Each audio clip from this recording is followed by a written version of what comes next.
On GB News. Big stories, big guests and big laughs as we get you ready for a cracking weekend.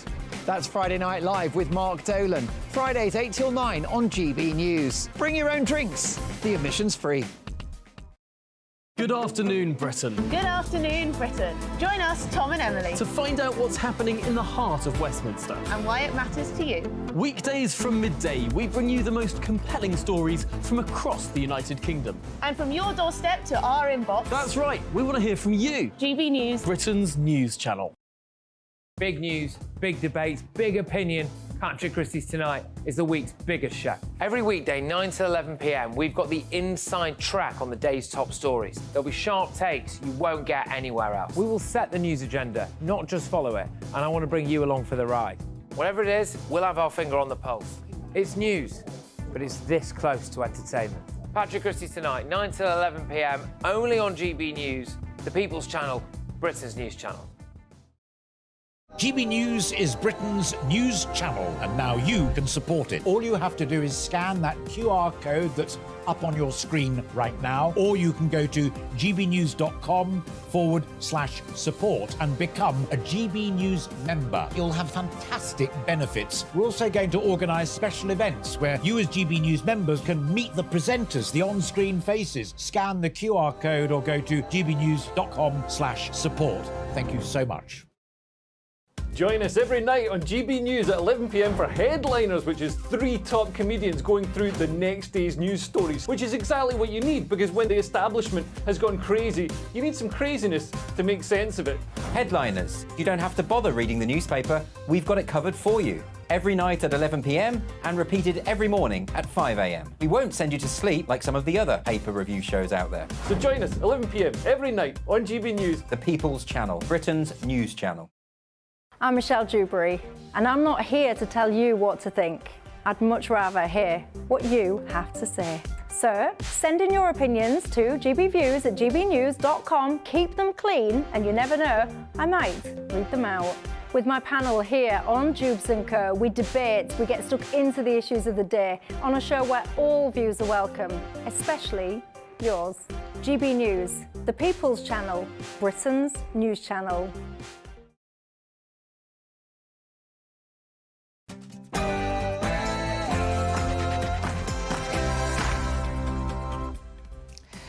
Good morning, I'm Peter Andre alongside the lovely Ellie Costello. This is Saturday Morning Live. Yeah, really good to have your company this morning, and we have got an action-packed show for you.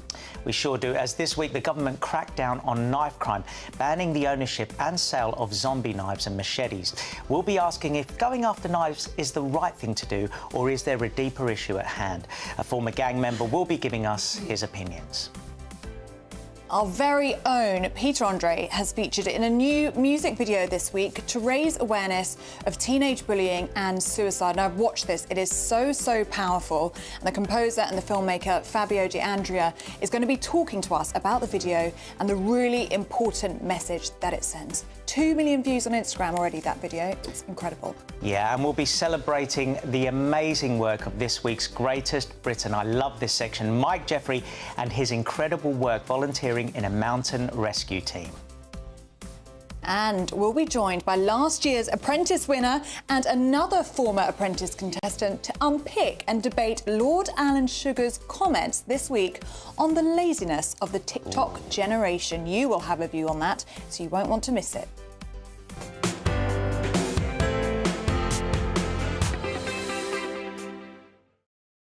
So we want to know from you, are the younger generation entitled? Are they lazy? And are they full of excuses? Because that's what Lord Sugar's been saying. He said they've got no drive and he gets nothing from this new series of contestants apart from excuses. There's two sides to that one, but yeah, I can see what he's saying in some ways, Right, before we do anything else, Ray Addison has all your news headlines. Take it away, Ray.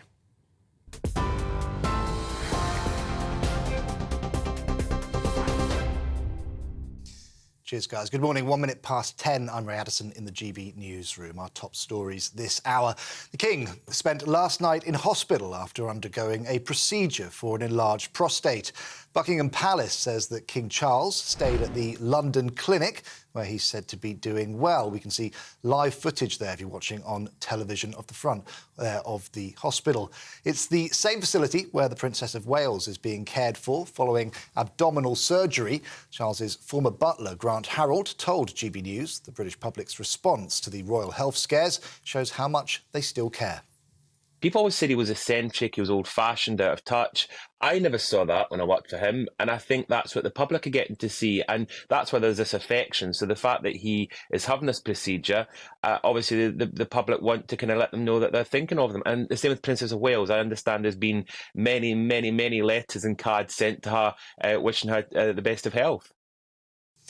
Donald Trump says he'll appeal a verdict ordering him to pay £65.5 million for defaming the writer E. Jean Carroll. Now, warning for those of you watching on television, the following footage contains flashing images. Ms. Carroll says that the former president destroyed her reputation by repeatedly denying that he had sexually abused her, despite being found liable in an earlier hearing.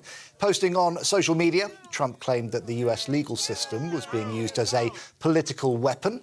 Aya Gruber is professor of law at the University of Colorado. She says the verdict is a victory for women. In this case, he not only trashed the victim, but he trashed the victim through saying things that were demonstrably false and that a jury had rejected. So I think this is showing victims that they can have their day in court even against the strongest opponent. US nuclear weapons could be stationed in the UK for the first time in 15 years due to the threat from Russia. That's according to the Telegraph, citing documents from the Pentagon. Procurement contracts reportedly detail how RAF Lakenheath in Suffolk will house the nuclear warheads.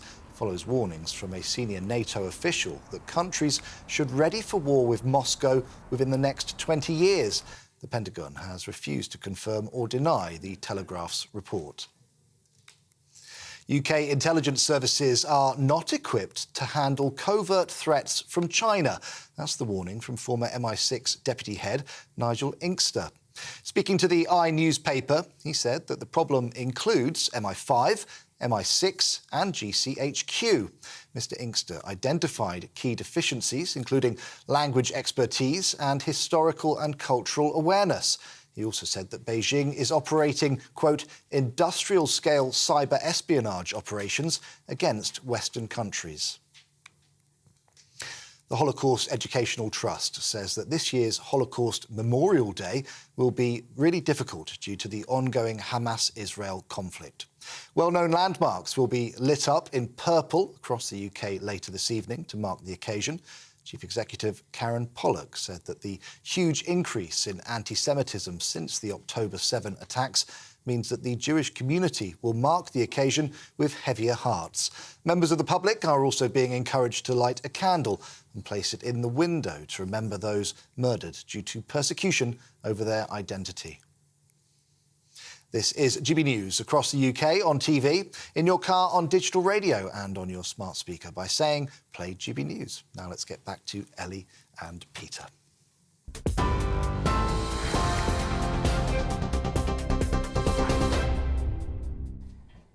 Thanks, Ray. Now, take a look at these. Now, they're called zombie knives. They're the size of machetes. They have a serrated blade on one side and a sharp blade on the other. They are absolutely terrifying. But the government is hoping finally to ban them. Is that the right thing to do? Hard to believe it hasn't happened already. Yeah, absolutely. The Home Secretary, James Cleverly, says that these new restrictions are aimed at closing what he calls a loophole, which did allow some types of these so-called zombie knives to still be kept and sold. But today we want to ask the question, does going after zombie knives solve the issue, or is this a much deeper problem in our society? Well, we're joined now in the studio by an activist for preventing knife crime and a former gang member, Mark Bracewell. Really good to see you this morning, Mark, and so good to see you talking about such an important issue. But we wanted to strip this right back because, you know, we just took a look at those blades there. They're absolutely terrifying. And we were saying this morning, why are kids even carrying these knives in the first place? I believe, and when I speak to some of the children that we work with, a lot of them are carrying knives because they're scared. They're scared that other people are carrying knives and they're wanting to defend themselves. So I do truly believe a lot of it is out of fear. Oh, that's so sad. It is interesting because, obviously, when we first got told about this, our first reaction was, well, they should be banned immediately. Yeah. But then we have been hearing this, even Idris Elba had mentioned this as well, that there's, you know, there is more to it. There's a deeper issue. People are scared. They're carrying it to protect themselves. So where do we go with this? Where do we go with it? I mean, like you said, myself, when I heard they were going to ban them, I was like, well, why can't they do that today? Yeah. Why do we have to wait till September or when it is that they're thinking about it? But I do truly believe myself that there is a big, deeper issue than just as simple as kids picking up knives. And it starts so young, doesn't it, Mark? I mean, try and explain to us if you can. I mean, we do find and we do hear stories, don't we, of gang members essentially grooming very, very young children. So it's breaking that cycle, isn't it? Just describe to us how that happens. Yeah, it happens in every society. We hear about child labour and things like that in other countries, but ultimately it happens here in the UK. Like you say, gang members are grooming young children for free labour and cheap labour, and it's a way that they can operate without getting caught. And they do that by offering them cash, don't they? And new trainers and things like that. And these are kids sometimes that have absolutely nothing. Yeah, they're offering them things, the dreams. They're offering them the dreams of having a better life and things that they won't necessarily be able to have from their home, whether they're being a one-parent family or in a different social climate where they don't have what other people have. You go and you talk in schools. Can you just give us a little bit more about your background so that we can, you know, and then explain why you're going into schools now and talking about it? I mean, I grew up in an area which you would say had a high crime and gang area, drugs and people being shot and stabbed and murdered. I witnessed my first murder at 11 years of age, and I grew up not knowing that I could achieve anything better and have anything better than what was in front of me, you know, which was a lie. And I believe that the children today are seeing the same and feeling the same. They don't have any aspirations or believe that they can achieve what other people can achieve, and that's why they settle in for less. And you were a gang member. For how many years were you in a gang? From the age of 13 up until the age of until I was 20. Yeah. And what was it about that gang that you, at the time, liked being a part of? Why do kids want to be part of gangs? It was my family. And I felt safe and secure around them. You know, I wasn't a victim, I wasn't a target, and it made me feel safe. And so when you got to 20 and you thought, what happened? I just knew that things had to change, you know. I had a son, and I just wanted my life to be different for him. But it didn't happen overnight because obviously you've got a criminal record, you've got enemies, there's things that it's hard to get out. There's no help to get out. It's difficult to break out. I mean, we're talking today about a ban on zombie knives, but obviously even just in this very short conversation, it's such a deep societal issue, isn't it? It's not just about the blade, it's about, you know, children and children's lives. Do you think a lot of this is about making it clear to children when they're growing up that there is another way, there is another path for them? Yeah, how do you do that? Well, for a start, when I speak to children, it's about, especially the ones who have made that mistake of picking up a knife, that, yes, you've made a mistake, but you can turn your life around and you can still be successful and you can still have all the things that you dream of, you know? It doesn't have to stop there. But like I say, it's about raising aspirations from a very young age. It starts at the primary school level. It starts within the home. It starts before they even step out of the house and see anything about the world. So when you go to the schools and you give these talks, do you find that some people do take the advice and actually change their lives around? You're obviously doing it from your heart because you've been there, you've seen it. Yeah. Do you notice a difference once you've been at these schools? Yeah, we do notice a difference. But we can't reach everybody, you know? And when I go into a school, I have to go in there with an open mind and say, I've come for one. You know, if I can just help one, if I can just change one person's perspective, then we're starting to make a change. Oh, well, Mark Bracewell, it's absolutely incredible what you do. Thank you so much for joining us this morning. I could talk to you all morning.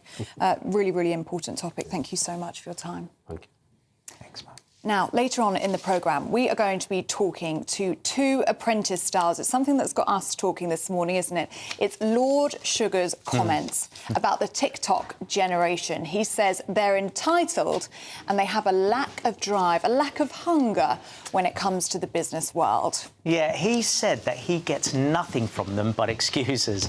That's typical Lord Sugar. Yeah. Let us know what you think of those explosive comments at gbviews@gbnews.com. Yes, are younger people too addicted to social media to be good in the business world? Let us know what you think about that.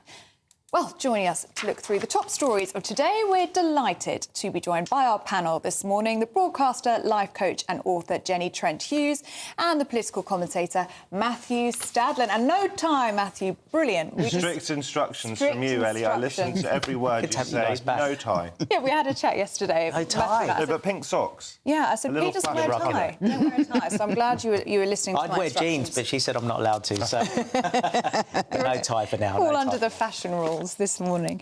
Right, where should we begin here? I think we should start. Let's start nice and simple, shall we? With the, well, we say simple, but it's a complex science, I think. The perfect cup of tea. It's controversial. I think this falls to me. I think it does. And I have to say, to start with, that I don't actually drink tea. I mean, I might occasionally have a ginger and lemon tea, but I don't drink the traditional tea because I don't really like milk. However, I'm a bit of an expert because I do make tea for my wife. Go on, then. What's Now, the I should recipe? make it more often than I do. Very Listen, it's really simple. You just put the tea bag in, and in my case, I put the sugar and the milk in first. Now, I know this is very bad. But OK, but Laura does like the tea I make, and she is a tea expert. Now, the reason I do that is because I'm usually trying to feed the dogs at the same time, rush around, we've got a toddler and so forth. Multitasking good husband. So you put the kettle on. While you're putting the kettle on, to kill time, you put the other ingredients in first, and then you put the hot water in the hope to get away with it. But I realise this is wrong. It is. It is wrong. Well, but you say glad you know that. you do the traditional way of making tea, but then in other countries, they don't even have milk in the tea. So, I mean, you could go... It's England are very adamant on their teas, and they're the best teas in the world, I think. But there are many cultures that don't put milk in it, they don't put anything in it. Well, I think one thing, and this is not anti-American, but I don't think the Americans should lecture us under any circumstances on how to make tea. Could I ask you a question? Why is it? You know me, you know we have to go off in a slightly different direction. Why is it that anything that has to do with America, people look at me and apologise? I'm not American. I wasn't directing it to I'm not Jenny, American. I promise you, I was just saying generally.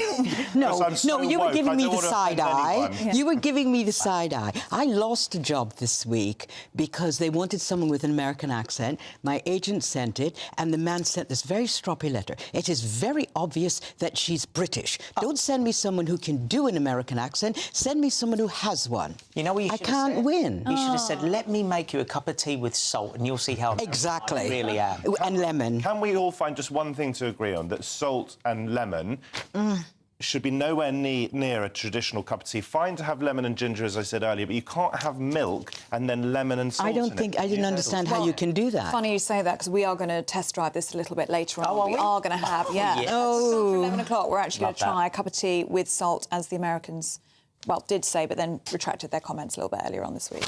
What's perfect tea for you? Do you drink tea? Yeah, I like tea.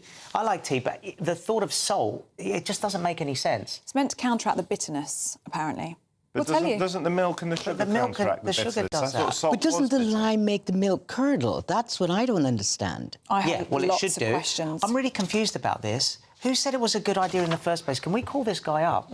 Or was it just one person that said this? I'm going to have to look at the finer detail. I think apparently that the US Embassy has confused. even got involved. Yeah. I mean, this is great. People do feel very strongly about their cup of tea. I don't drink tea. You don't drink tea. Do you drink coffee? Yeah. Would you put salt in your coffee? No. No, it doesn't make any sense. No. I wouldn't put lemon in it either. No, lemon. Lime, unless you have whatever. tea, lemon and honey, but then again, So where does it come in? I I'm really know, it confused. doesn't make Tequila, any sense. maybe. Well, it's lovely with tequila. But Ellie, So- can you tell the difference between a good and a bad cup of tea? Yeah, absolutely. There's very few people in this world who can make me a cup of tea, because I'm very fussy. Does your fiancé count as one of them? He's very good, yes. And my best friend Becky's very good at making a cup of tea if she's watching this morning. And But apparently the that's it. GB News staff that are going to give us one later with salt in it. So I have a raspberry tea here because I don't risk the normal tea.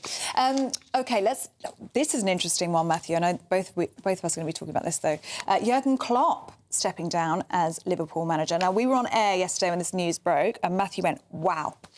Yeah, Wow. It was a real shock for you, wasn't it? And if you go on social media or you listen to the radio, watch the telly, Liverpool fans are in some sort of state of mourning because this is a man, put it simply, who turned Liverpool's fortunes around. They hadn't won the league for 25 years or so, and that was from a position of having won the league almost year in, year out. Now they are a title-winning team. They may win this year. And the fascinating thing about Jurgen Klopp, and I'm not a total fan of his, I'm definitely not a Liverpool fan because he can be a bit critical of referees, but the interesting thing about Klopp is that he basically became unsackable by the club. He had a dreadful season last year, and what became clear was that they weren't going to get rid of him. Now the fortunes have revived. They may win the league again, and he's saying, actually, I, of my own volition, am going to stand aside at the end of the season. It's such an interesting time, though, isn't it, when we're talking about them being in the final of the Carabao Cup, they're at the top of the Premier League at the moment. Why now? Is it a case of wanting to go out on a high, or is there something else going on here that perhaps we're not aware of? I think if you imagine the scrutiny of being a top-level Premier League manager, of course you're getting paid for that scrutiny, but it's actually quite tough. And the idea is that last season, when they were really struggling, and people like me were wondering whether he would actually be sacked, took a lot out of him.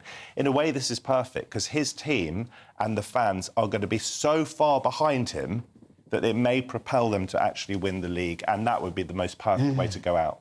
Well, I'm going to change the subject a bit here. We're going back to some sort of food and drink thing here. And I'm going to come to you, Jenny, because you said that, obviously, anything American, they come to you. I'm coming to you with something very English. Now, full English without pineapple. With pineapple? With pineapple. With pineapple. Yeah. No, it's pizza that you should have without pineapple. That's another story. We'll talk about that another time.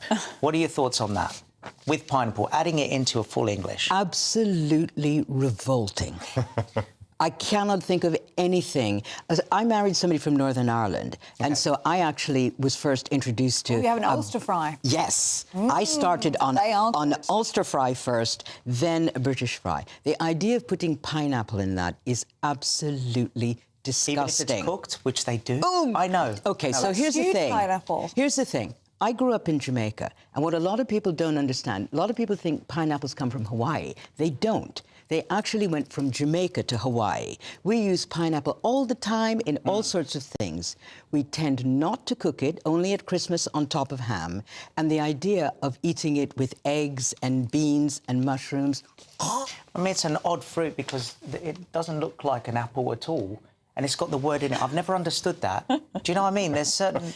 Well, you see... Is a very good point. Because we're not Facebook friends, we should be. Because I put up something the other day, which was a list of 20 countries and what they call pineapple.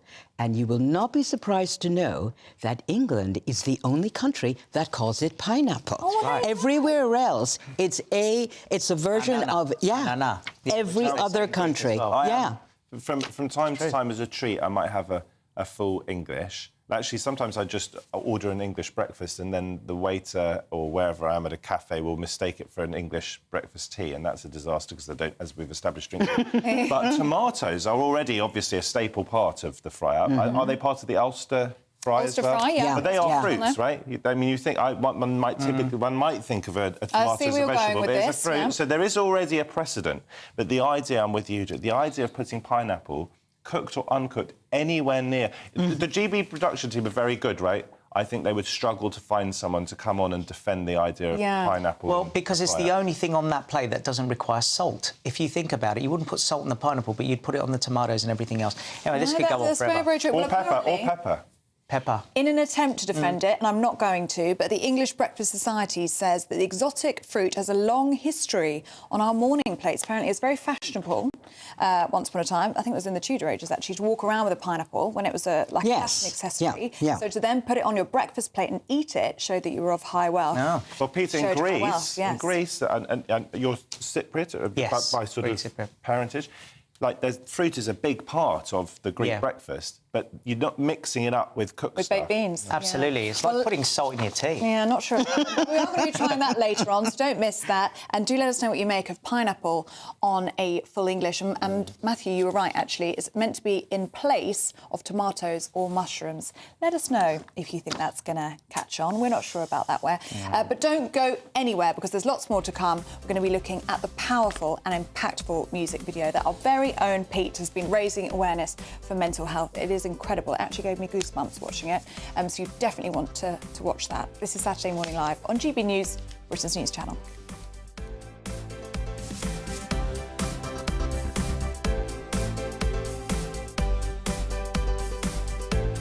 2024, a battleground year. The year the nation decides. As the parties gear up their campaigns for the next general election. Who will be left standing when the British people make one of the biggest decisions of their lives? Who will rise? And who will fall? Let's find out together. For every moment, the highs, the lows, the twists and turns. We'll be with you for every step of this journey. In 2024, GB News is Britain's election channel.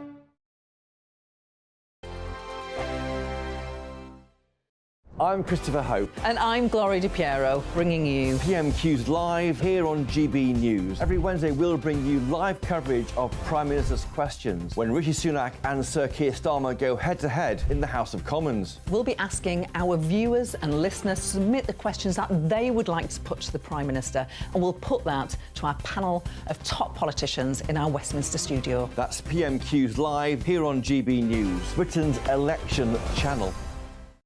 In the GB Newsroom, we bring you the news as it happens. With our team of dedicated journalists across the UK, we're ready to give you accurate reporting every day. When the news breaks, we'll be there with bulletins on GB News, the People's Channel, Britain's news channel. Your weekend starts here with Friday Night Live with me, Mark Dolan, 8 till 9 on GB News. Big stories, big guests and big laughs as we get you ready for a cracking weekend.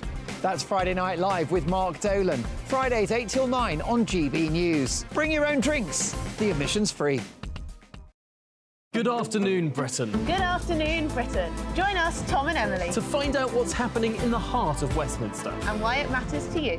Weekdays from midday, we bring you the most compelling stories from across the United Kingdom. And from your doorstep to our inbox. That's right, we want to hear from you. GB News, Britain's news channel. Big news, big debates, big opinion. Patrick Christie's Tonight is the week's biggest show. Every weekday, 9 to 11 p.m, we've got the inside track on the day's top stories. There'll be sharp takes you won't get anywhere else. We will set the news agenda, not just follow it, and I want to bring you along for the ride. Whatever it is, we'll have our finger on the pulse. It's news, but it's this close to entertainment. Patrick Christie's Tonight, 9 to 11 p.m, only on GB News, the People's Channel, Britain's news channel. GB News is Britain's news channel, and now you can support it. All you have to do is scan that QR code that's up on your screen right now, or you can go to gbnews.com/support and become a GB News member. You'll have fantastic benefits. We're also going to organise special events where you as GB News members can meet the presenters, the on-screen faces. Scan the QR code or go to gbnews.com/support. Thank you so much. Join us every night on GB News at 11 p.m. for Headliners, which is 3 top comedians going through the next day's news stories, which is exactly what you need, because when the establishment has gone crazy, you need some craziness to make sense of it. Headliners. You don't have to bother reading the newspaper. We've got it covered for you. Every night at 11 p.m. and repeated every morning at 5 a.m. We won't send you to sleep like some of the other paper review shows out there. So join us 11 p.m. every night on GB News, the People's Channel, Britain's news channel. I'm Michelle Dewberry, and I'm not here to tell you what to think. I'd much rather hear what you have to say. So send in your opinions to gbviews@gbnews.com. Keep them clean, and you never know, I might read them out. With my panel here on Jubes & Co, we debate, we get stuck into the issues of the day on a show where all views are welcome, especially yours. GB News, the People's Channel, Britain's news channel.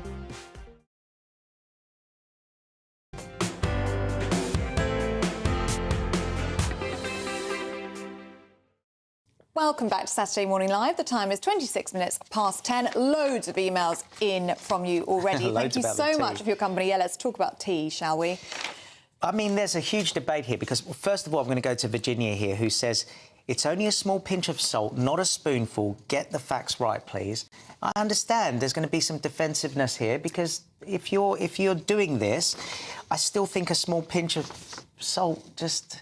Yeah. And what's a pinch? We're going to be trying this at about just after 11 o'clock. We'll let you know what we think. If you have just joined us, it's from, I think it was an American scientist who suggested that putting a tiny pinch of salt in your tea counteracts the bitterness, and they think it makes the perfect cup of tea. They might be right. It's upset a lot of The Brits. jury's out. So that's what we've been talking about this morning. John says tea needs to be made in a teapot. You're never going to get a good cup of tea in a cup. Ooh. And it needs to be left to brew for 5 minutes. John, I'm in your camp. It's a 3 to 4 minute brew in a teapot. That's what makes the best. Unless you heat up the cup. You heat up the cup and you put boiling water in it, let it settle for a couple of minutes. Anyway, we're going to try this out. Then put the bag in, yeah. No, I'm not sure about that at all. Graham is a vegan. He uses oat milk in his tea. It's better than milk. OK, let's go to knife crime quickly. Julian, just as there is a total ban on carrying guns in the UK, the same should apply to all knives. Total ban on all knives. Yeah, do keep your views coming in on any of the stories that we are talking about this morning. And you're going to have a view on this one as well, because this week, our very own Peter Andre has done some amazing work. Well, you always do, but you've had a very special project come out this week.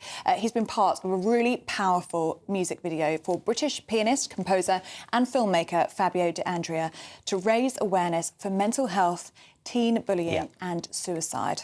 It's a new song, it's called Another Way, and it highlights the very real problems that millions of people and families face every single day. Now, you might have seen Pete and Fabio earlier on this week on Britain's Newsroom, but if you haven't, let's take a look again.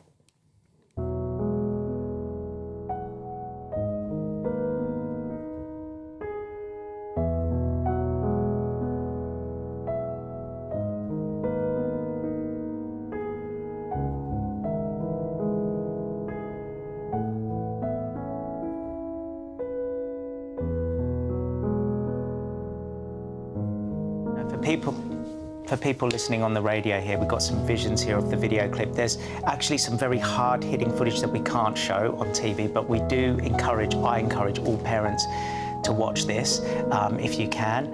And you're seeing the effects of bullying and how sometimes parents aren't paying attention and when the kid's crying out for help and we're not really listening. And the video is incredibly powerful, incredibly powerful. So in this video, if you are listening on the radio, you would have seen Pete there playing the dad in this music video, this son who has very sadly taken his life. And Pete is really crying in the start of this music video, I think really demonstrating how much this impacts the whole family, teenage suicide. And Pete, for me, that's one of the things that was the most striking about this music video is I've never seen you look sad. And you just looked so broken. I mean, obviously you're a fantastic actor, but you looked so broken. Where did you get that from? Well, and I'm going to come to Fabio in a minute, who directed this, who wrote the piece of music, which is stunning. When I first went in to do the scene and I saw the first scene set out, I won't describe it, but it was not pleasant. No. I thought I could be looking at my son or my nephew. I mean, it literally was like looking at him. Josh, the guy who played Josh, Christos, is a Greek kid, and he literally could have been related to me. The emotions were there instantly, because if you ever see, as a parent, it's your worst fear to ever see your child go through anything like this.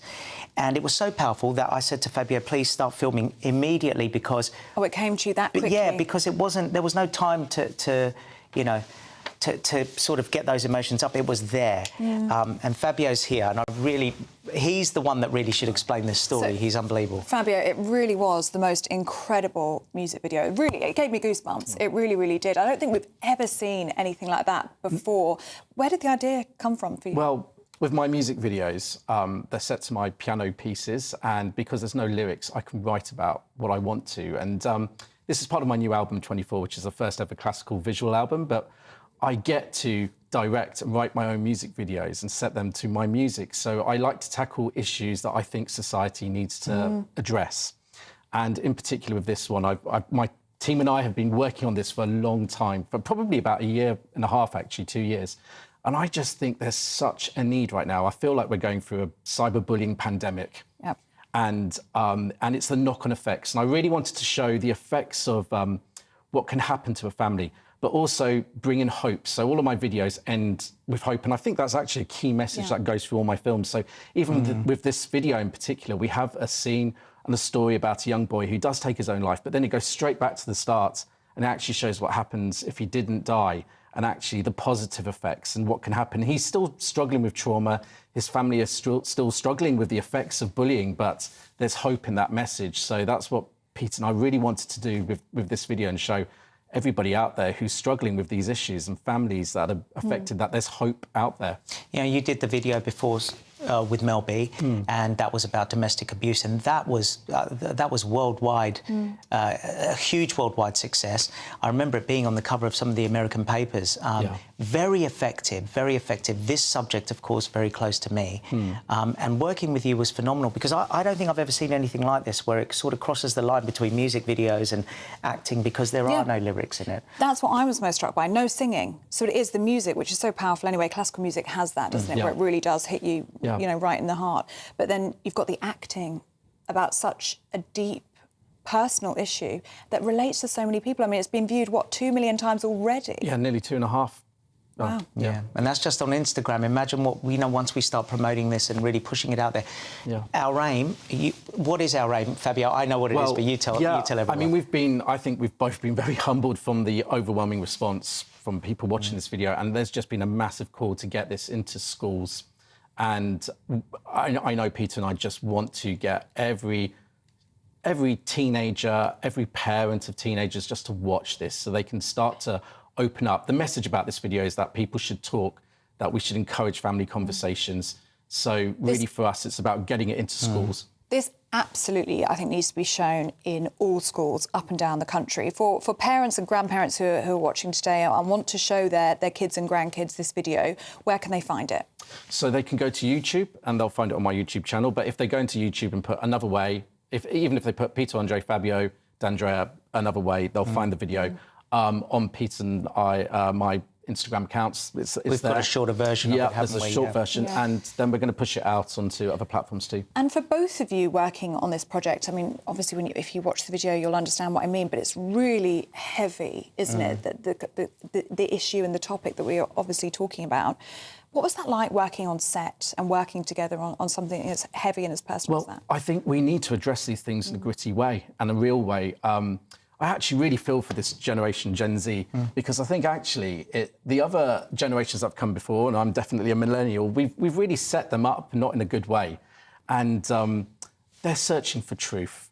And we can't pander to something, we've got to give them truth. So for me, these videos have got to be gritty. We've got to speak about reality, because this is the reality many kids face in their lives.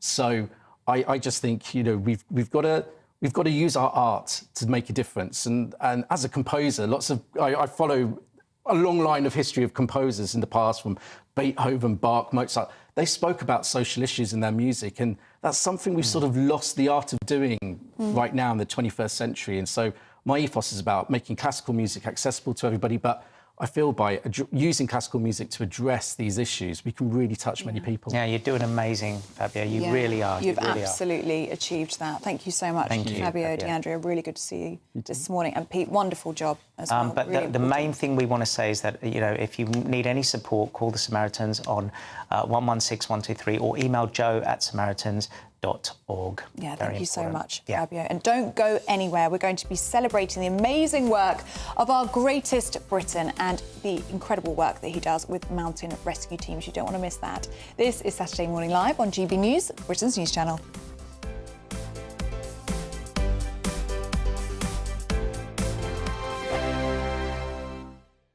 We're Wake up to the headlines with Headliners every morning at 5 a.m.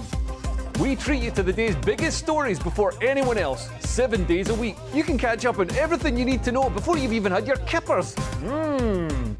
Headliners every morning at 5 a.m. only on GB News, the People's Channel, Britain's news channel. I'm Andrew Doyle. Join me at 7 o'clock every Sunday night for Free Speech Nation, the show where I tackle the week's biggest stories in politics and current affairs with the help of my 2 comedian panellists and a variety of special guests. Free Speech Nation, Sunday nights from 7 on GB News, the People's Channel, Britain's news channel. Big news, big debates, big opinion.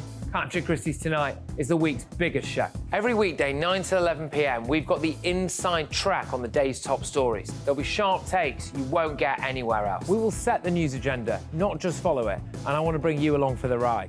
Whatever it is, we'll have our finger on the pulse. It's news, but it's this close to entertainment. Patrick Christie's Tonight, 9 to 11 p.m, only on GB News, the People's Channel, Britain's news channel.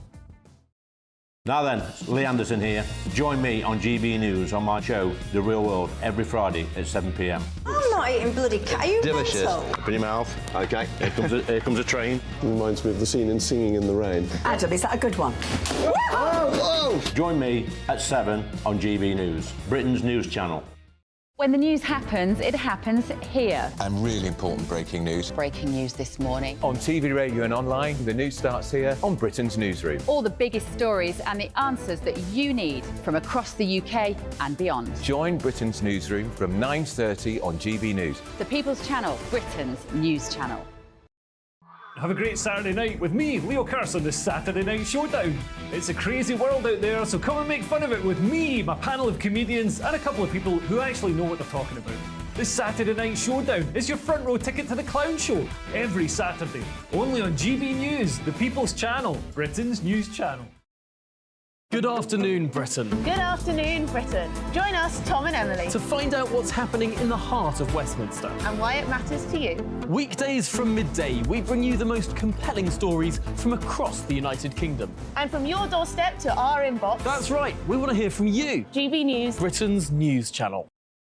GB News, unlike other broadcasters, isn't obsessed with the London-Westminster bubble. We think there's a nation beyond the M25, and that's why we talk about the issues that matter across the land. Join me on State of the Nation, 8 to 9 o'clock, Monday to Thursday, on GB News. Daisy's listening, and you should too. Every Sunday from 11, join Michael Portillo. There'll be topical discussion, looking at the week before and the week to come. So kick back and relax at 11 a.m. on Sundays on GB News with me, Michael Portillo. GB News, the People's Channel, Britain's news channel. When the news happens, it happens here. And really important breaking news. Breaking news this morning. On TV, radio and online, the news starts here on Britain's Newsroom. All the biggest stories and the answers that you need from across the UK and beyond. Join Britain's Newsroom from 9:30 on GB News. The People's Channel, Britain's news channel.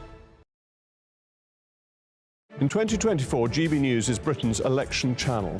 Come and join me this Thursday in Scunthorpe live by scanning the QR code or going on gbnews.com to get your ticket for the event. We'll be discussing things like why the Green Agenda is risking jobs in places like Scunthorpe.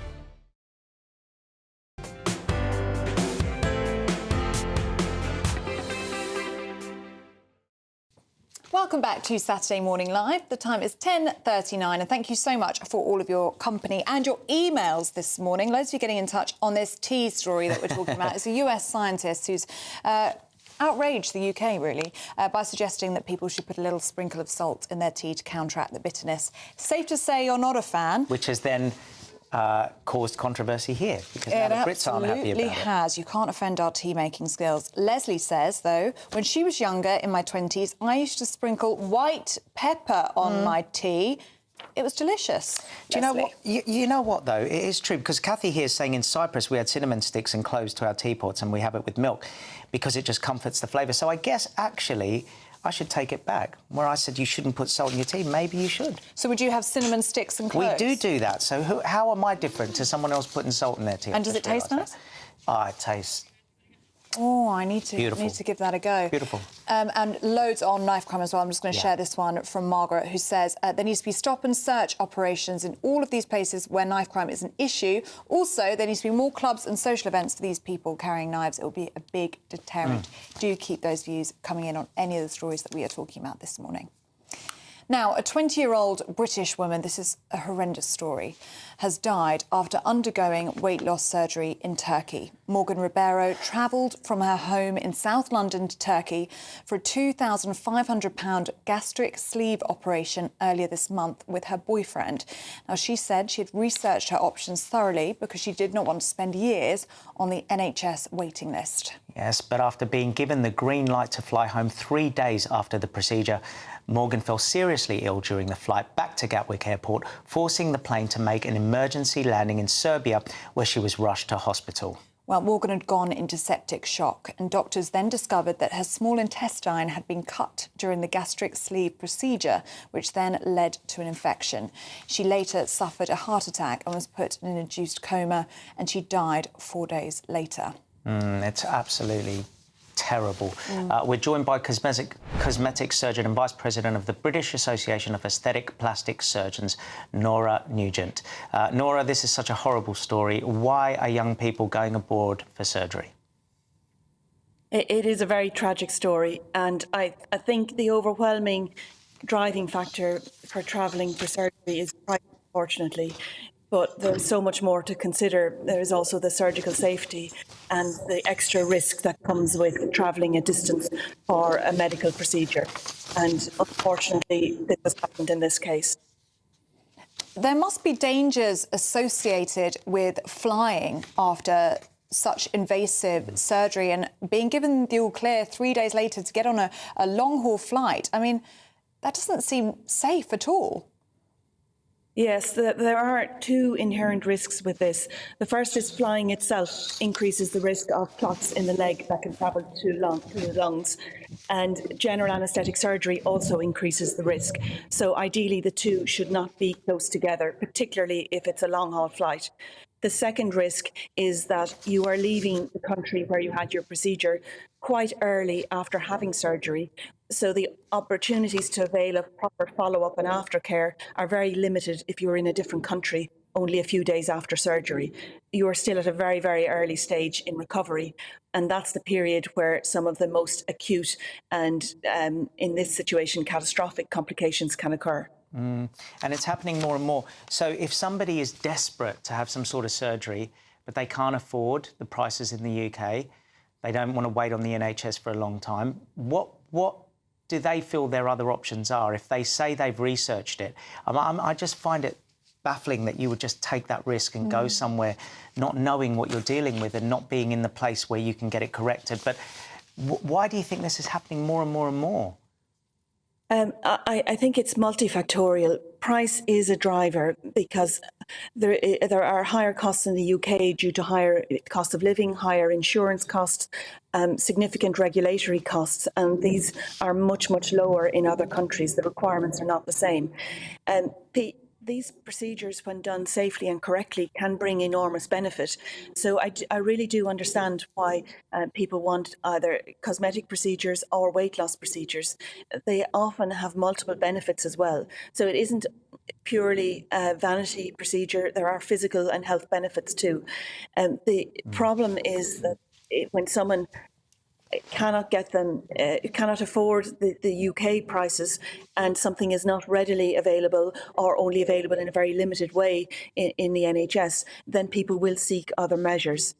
And there are things you can do to research surgery abroad, but you still take on a risk when you travel for surgery that no matter how much research you do, you cannot eliminate the risk of travel. It's just such a desperately sad story, isn't it? Just 20 years old. Nora Nugent, really good to see you this morning. She's a cosmetic surgeon and Vice President of the British Association of Aesthetic Plastic Surgeons. Thank you very much. Thank you. Now, the King is doing well after undergoing a procedure for an enlarged prostate and has spent the night in hospital. Yes, King Charles was spotted entering the London clinic on Friday morning with the Queen at his side, the same hospital where the Princess of Wales is being cared for following abdominal surgery. So who better to join us now and discuss this and all other royal news for the week is our royal correspondent and, of course, my very good friend of the show as well, Jenny Bond. How are you? I'm all right, thanks, Pete. Yeah, it's a lovely day here. The sun is shining on the sea. Love that. Now, also good news is that King Charles is doing well. Is that right? Yeah, we're told he's doing well. Yeah, they've been very open about things this time, which is most unusual when royals go into hospital. It's usually shrouded in secrecy. Gosh, I remember, when the Queen Mother, for example, was in hospital and had her hip operation, was very nearly out of the door before we knew anything about it. So this has been very different, very open. And the King has deliberately made his prostate problem public, hoping that other men will go and get checked up. And, the figures show, the NHS website shows that there has been a surge in people going. So he had his procedure yesterday. We're told it went well. He's been overnight in hospital.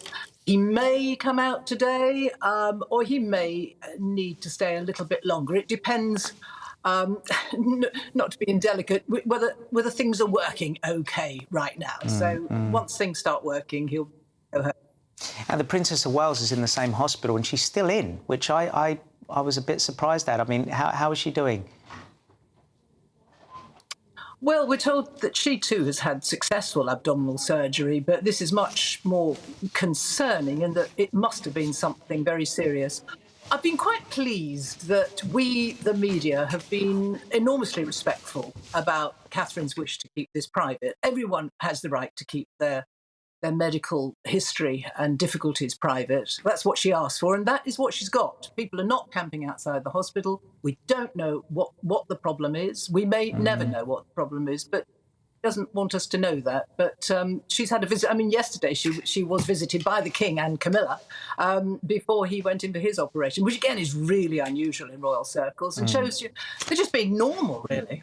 Yeah, I thought that was really heartwarming, actually, that the King, before going in for his own operation, went in to see Catherine, the Princess of Wales. I thought that was a really lovely thing, actually, to see him do. Jenny Bond, really good to see you this morning. Thank you very much for your time. As always. Yeah, thanks. Now, on this show, we're all about spreading the news of amazing people who do amazing things. And this week's Greatest Britain is Michael Jeffrey. I want to do a drum roll. Yeah. Yeah, after 12 years serving in the army with the regiment, the Royal Green Jackets, now renamed the Rifles, Mike Jeffrey has turned his efforts into volunteering, and what an incredible job he does. Yes, over the last 14 years, Mike has volunteered for the Western Beacons Mountain Rescue Team, covering the largest areas in South Wales. He's been a crucial member of the organisation, which can be called out several times a week by the emergency services and is a 24/7 responsibility. Sounds amazing. Yeah, and we're delighted to be joined by Mike Jeffrey now. Welcome and congratulations on your British Citizenship Award. Absolutely incredible. So you're a top British citizen, and this is in part down to the incredible work that you do. Tell us a bit more. Yeah, first of all, thanks for inviting me on the show. It's great. So it came as a surprise to me that I'd been nominated for the British Citizens Award, and then just before Christmas, I received a letter from the British Citizens Award saying I'd been successful, and invited to Westminster Palace in the 18th of January to receive the medal. So yeah, it came as a shock. And I mean, just when I was saying there, it's 24/7. Is it 24/7? I mean, are you just literally on call? You're doing things. Have you been called in the middle of the night? What? Tell us more about that. Absolutely. I mean, we all have day jobs, and we all work. So calls come at any time of day when we're needed. By and large, we're called out by the police, sometimes the ambulance service, and sometimes the fire brigade as well, fire service. It can come at any time, and sometimes we get one call after another, and we will go out and we'll respond to it. We try to fit that in around work, which is not always easy, and family life. And I think we have to give a big hats off to our partners that we leave behind, because we could be in the middle of doing some family activity, and we just drop everything and we go to respond to the call out. So. And who are you responding to? Who is it that often needs your help? Quite often, people will be lost. We cover the western area of the Brecon Beacons. They've been mislocated. They don't know where they are. So we would go out and search for them. And people get injured quite a lot. I mean, nobody goes out to walk the dog in the morning thinking by the afternoon they're going to be called in mountain rescue because they've had an accident. Unfortunately, that does happen. and we respond to that and obviously help them as needed. I mean, it's an incredibly selfless thing to do. When you signed up for it, so to speak, did you think it was going to be as full on as it was? Are you happy it's like that? Do you wish it was a little bit less demanding? It can take over your life, but it is a demanding volunteer role that needs time putting into it. We wouldn't send our guys out on the hill unless they were trained and equipped properly, and that takes time, and we have to continue that training throughout the year. Our mountain rescue team are out today training, and I'll be joining them tomorrow for training as well. So we do a lot of that. So yeah, I mean it is full on, but it's very rewarding to the guys that we work with, the best bunch of guys, and male and female that we could possibly hope to work with, and they're just great. So Mike, you're a veteran. You served in the Royal Green Jackets. You're now in the Western Beacons Mountain Rescue Team. How did you find that transition? And do you think, if anything, your background has helped you now in your rescue operations and keeping calm, that kind of thing? Yeah, in part, I would say. When I first left the Army, I relocated to Tenerife and Belize teaching scuba diving. Oh. So I didn't come straight into mountain rescue. And then when we came back to the UK, there was something missing. I felt that I wanted to go back out and do something for the community and people as well. So mountain rescue was an obvious choice for me. And when I joined, I found there's lots of other veterans in there as well that had probably joined for the same reason as I had. And it's good. The camaraderie amongst the team is second to none. There must be a sense in you and your colleagues of just wanting to help others, because that's what you're doing in both those roles, aren't you? Yes, a lot of the people that we have in the team members are healthcare professionals, doctors, nurses, paramedics and so on. So that's in their day job. But all of us are there for the same reason. We want to give something back and help people. All right, so give us like one of your most memorable things that have happened, whether it's good or bad, on this job. One thing that sticks in my mind that I'll never forget was I'd only been in a team 4 years, and there was a call out in Machynlleth in North Wales for a young girl, April Jones, that went missing. It was the biggest search this country's ever seen, and it was something that will stick in my mind for the rest of my life. Wow. Oh, yeah. Well, Mike Jeffrey, really good to see you this morning. Thank you so much for sharing your story with us, and congratulations again for your British Citizen Award. Really good to see you this morning. Very well Thank deserved. you so much. An inspiration to us all. He is this week's Greatest Briton. We'll give you a round of applause. That's our award to you from us here. Do keep your views coming in. Of course, you're going to have lots to say about Mike Jeffrey. He's incredible, isn't he? But loads of you getting in touch today. We've been talking about knife crime. The ban of zombie knives, is that the way to go? Steve says they're carrying a zombie knife to defend themselves. Are you having a laugh? I'm going to carry a gun for defence. Where will this twisted logic end? And Duncan says, for God's sake, we can't ban everything that the odd mindless person uses as a weapon. We need to address the mentality of this culture, not the tool they choose on the day. Very interesting views, guys. Yeah, thank you very much. Really interesting. And Virginia says this all comes back to parents not caring where their children are or who they're mixing with. Poverty has nothing to do with this. We have mining estates and miners' children with a strict upbringing. None of this happened then. We are too liberal with discipline today. Are we too liberal? Do let us know what you think. GBNews at gbnews.com. We've got lots more to come, including our showbiz section and 2 Apprentice stars to debate Lord Alan Sugar's explosive comments about the TikTok generation. This is Saturday Morning Live on GB News. Looks like things are heating up. Boxed boilers, sponsors of weather on GB News.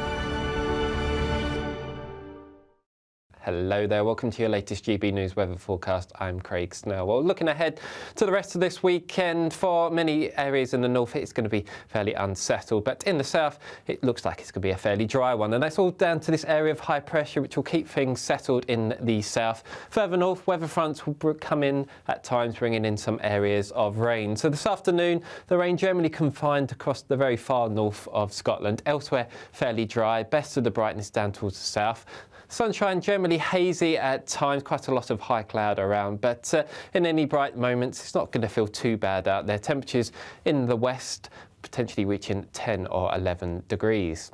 Into this evening, the rain comes back in across parts of Northern Ireland and Scotland. So quite a cloudy and wet night to come here. Further south across England and Wales, generally dry.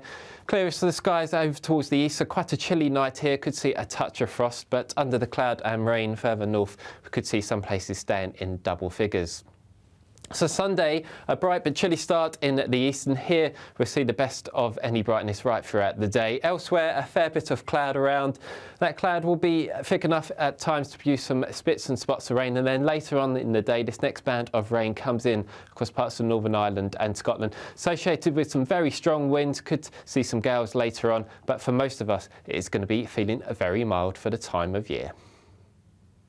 That warm feeling inside from Boxed Boilers, sponsors of weather on GB News.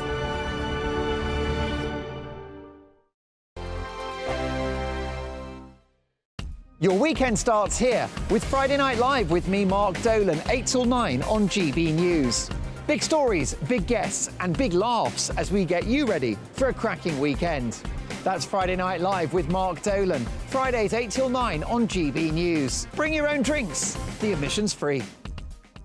In the GB Newsroom, we bring you the news as it happens. With our team of dedicated journalists across the UK, we're ready to give you accurate reporting every day.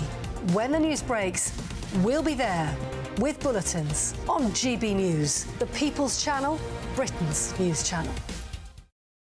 Big news, big debates, big opinion. Patrick Christie's Tonight is the week's biggest show. Every weekday, 9 to 11 p.m, we've got the inside track on the day's top stories. There'll be sharp takes you won't get anywhere else. We will set the news agenda, not just follow it, and I want to bring you along for the ride. Whatever it is, we'll have our finger on the pulse. It's news, but it's this close to entertainment. Patrick Christie's Tonight, 9 to 11 p.m, only on GB News, the People's Channel, Britain's news channel. Join us every night on GB News at 11 p.m. for Headliners, which is 3 top comedians going through the next day's news stories, which is exactly what you need, because when the establishment has gone crazy, you need some craziness to make sense of it. Headliners. You don't have to bother reading the newspaper. We've got it covered for you. Every night at 11 p.m. and repeated every morning at 5 a.m. We won't send you to sleep like some of the other paper review shows out there. So join us 11 p.m. every night on GB News, the People's Channel, Britain's news channel. I'm Michelle Dewberry, and I'm not here to tell you what to think. I'd much rather hear what you have to say. So send in your opinions to gbviews@gbnews.com. Keep them clean, and you never know, I might read them out. With my panel here on Jubes & Co, we debate, we get stuck into the issues of the day on a show where all views are welcome, especially yours. GB News, the People's Channel, Britain's news channel. Tired of the usual focus-tested, pre-prepared Westminster runaround? Well, so am I. So you want higher taxes? Is your department to blame for this? Are you rethinking this policy? Every Sunday at 9:30, I'll be sitting down with those in power to get the truth about the issues affecting you. Let's be honest, we've known about the cost pressures of this project for years, not months. That's the Camilla Tominey Show, a politics show with personality. On GB News, the People's Channel, Britain's news channel.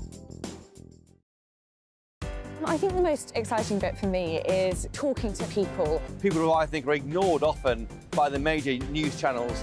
We're going to give news they want to hear. There's a voice there that needs to be heard. I think there's a chance here for a diversity of opinion to be expressed, which you don't find elsewhere. It's really exciting. We don't hold back. We're free to say how decisions that are taken here affect us all around the country.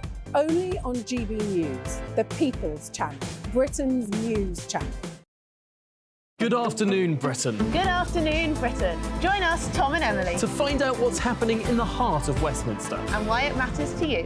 Weekdays from midday, we bring you the most compelling stories from across the United Kingdom. And from your doorstep to our inbox. That's right, we want to hear from you. GB News, Britain's news channel.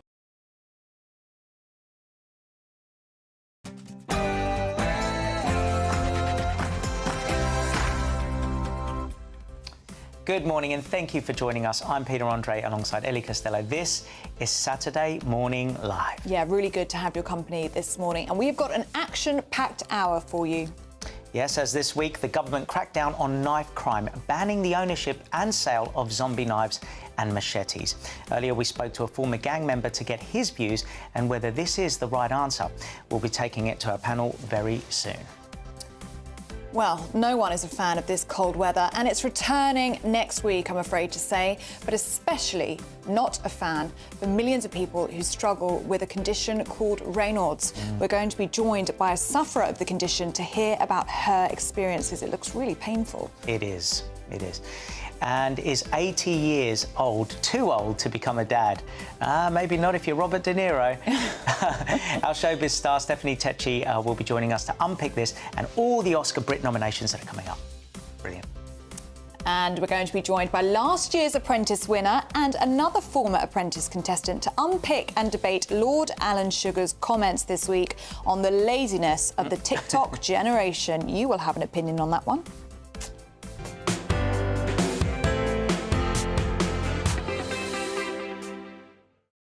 We have been absolutely inundated with emails this morning. Keep them coming in, gbnews@gbnews.com. Yeah, we love it. But before we do anything else, the awesome Ray Addison has all your news headlines.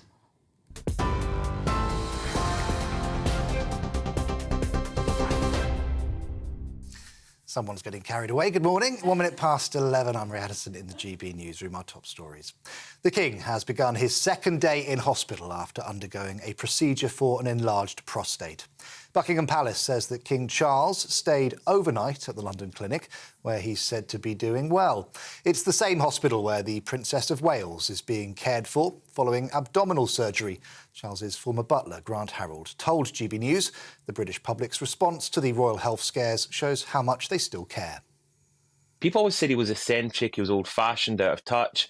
I never saw that when I worked for him, and I think that's what the public are getting to see, and that's why there's this affection. So the fact that he is having this procedure, obviously the public want to kind of let them know that they're thinking of them. And the same with Princess of Wales. I understand there's been many, many, many letters and cards sent to her wishing her the best of health.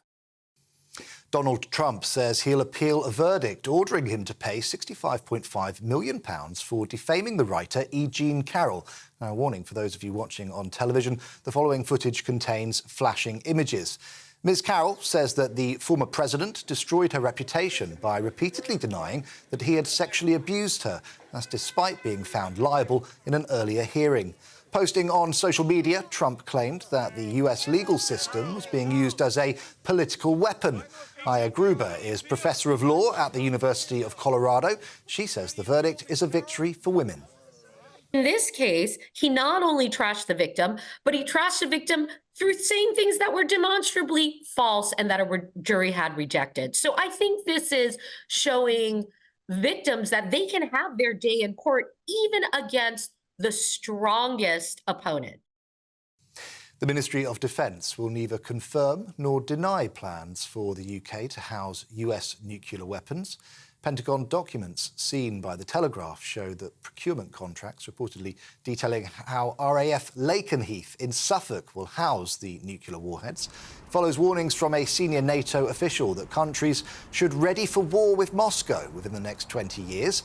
A spokesperson for the Ministry of Defence said it remains a long-standing UK and NATO policy to neither confirm nor deny the presence of nuclear weapons at a given location.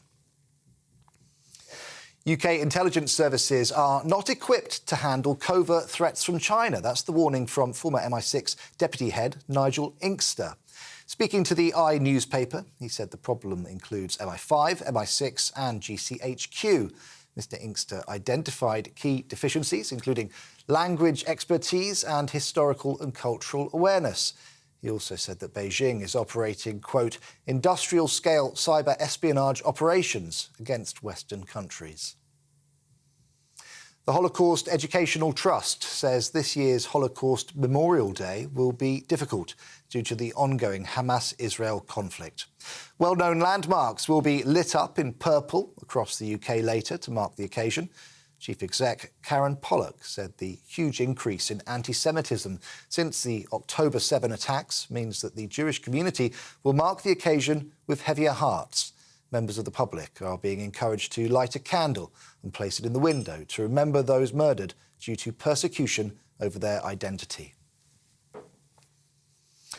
This is GB News across the UK on TV, in your car, on digital radio and on your smart speaker by saying, play GB News. Now let's get back to Ellie and Peter.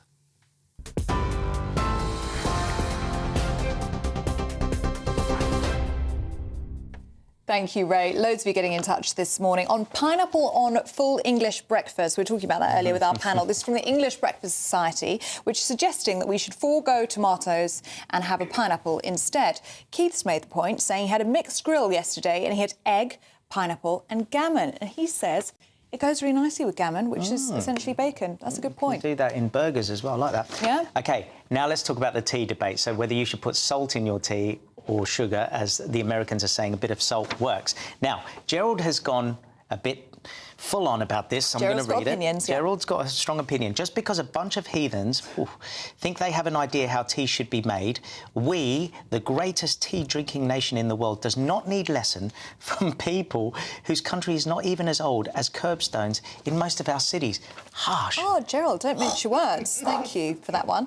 And on the music video that Pete has starred in this week, it's incredible if you haven't got a chance to watch it. It's called Another Way, isn't it? Another Way. It's on Pete's Instagram. It's about teenage suicide and teenage bullying. It's really powerful. But Lee and Devon's been in touch saying he's just watched the video that Pete starred in and it's really got him. He says he's someone who was bullied as a child at school and as a consequence he wanted to take his own life. It's now affected me in later life and I do still suffer now. Bullying does affect you for life. Thank you so much for a powerful video. Thank you to everyone that was involved. And that's what it's all about, Pete. If it could just help one person understand. And that's why Fabio's amazing at what he does. Yeah, and then we've got about the King Charles operation. Phil from South Shield says, I hope His Majesty is doing well. A few years ago, I had a prostate operation. When the nurse removed the catheter, she forgot one big thing. She forgot to let the balloon down. I really hope this doesn't happen to King Charles. Well, we do wish King Charles well, and of course the Princess of Wales as well. Do keep your views coming in this morning. We do love to hear from you, gbviews@gbnews.com. Now, take a look at these. These are zombie knives. They are the size of machetes and they have a serrated blade on one side of them and then a very, very sharp blade on the other side. And the government is set to ban them following the Home Secretary's plans to put in place new restrictions aimed at closing what he describes as a loophole. Earlier in the show, we were joined in the studio by an activist for preventing knife crime and former gang member Mark Bracewell.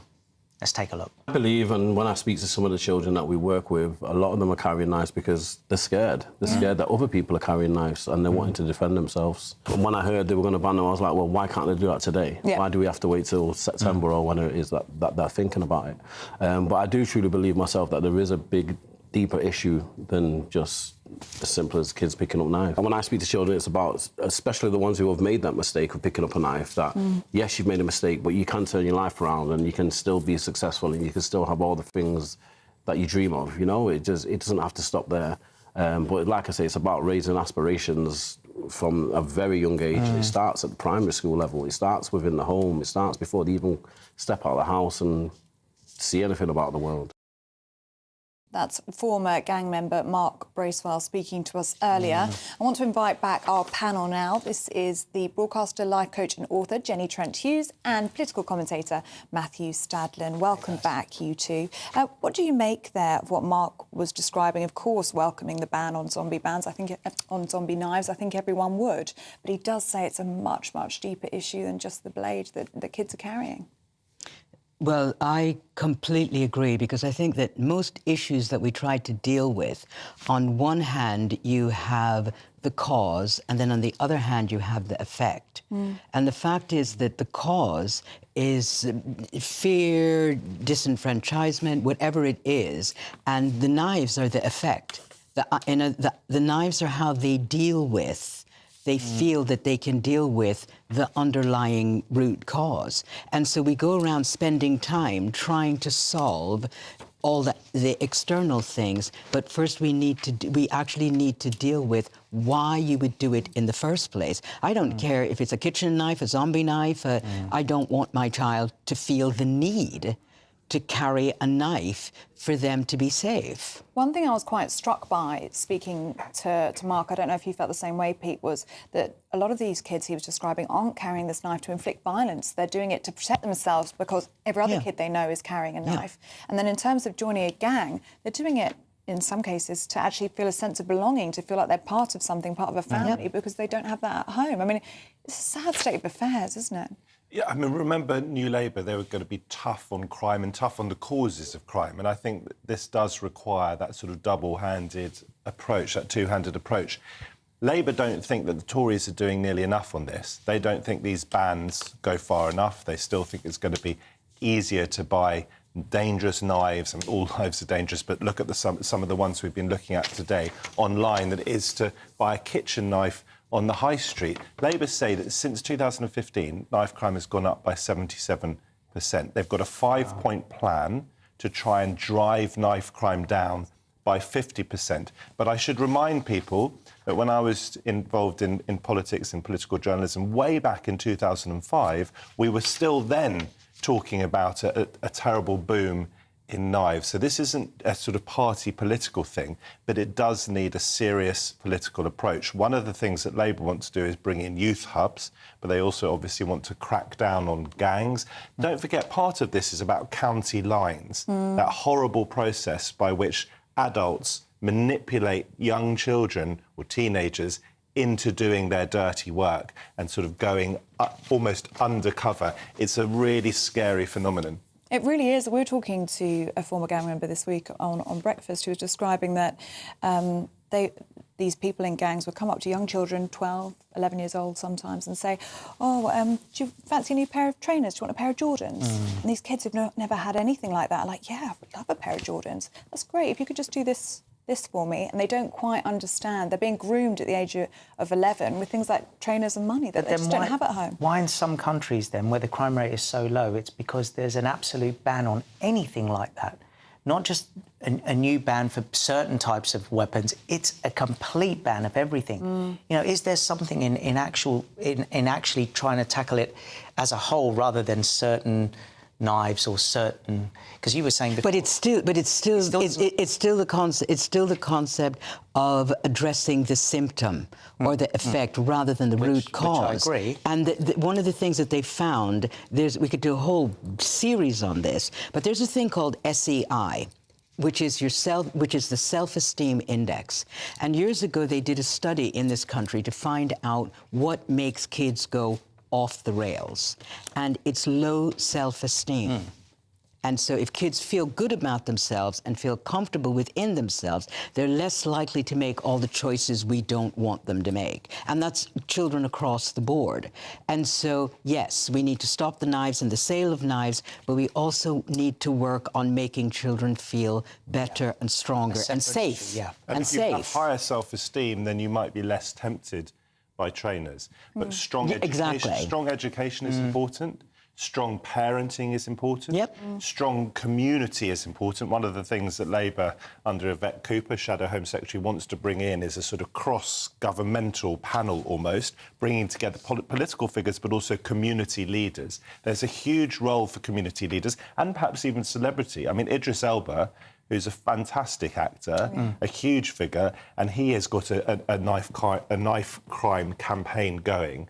We need to get these sorts of figures and people like Mark, who seems to be doing a brilliant job, your guest earlier, trying to talk people out of this and to remind people that, I mean, I was brought up to know that if you carried a knife, you were putting yourself at greater risk than if you didn't.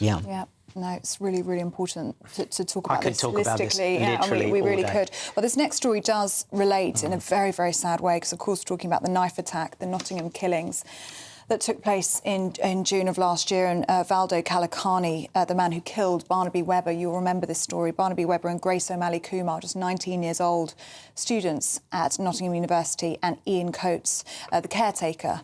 He killed all three of them in a knife attack last June. He's now been found guilty of manslaughter and given an indefinite hospital order. Now, the families of those that were killed that day are very vocal about this, saying that Valdo has got away with murder.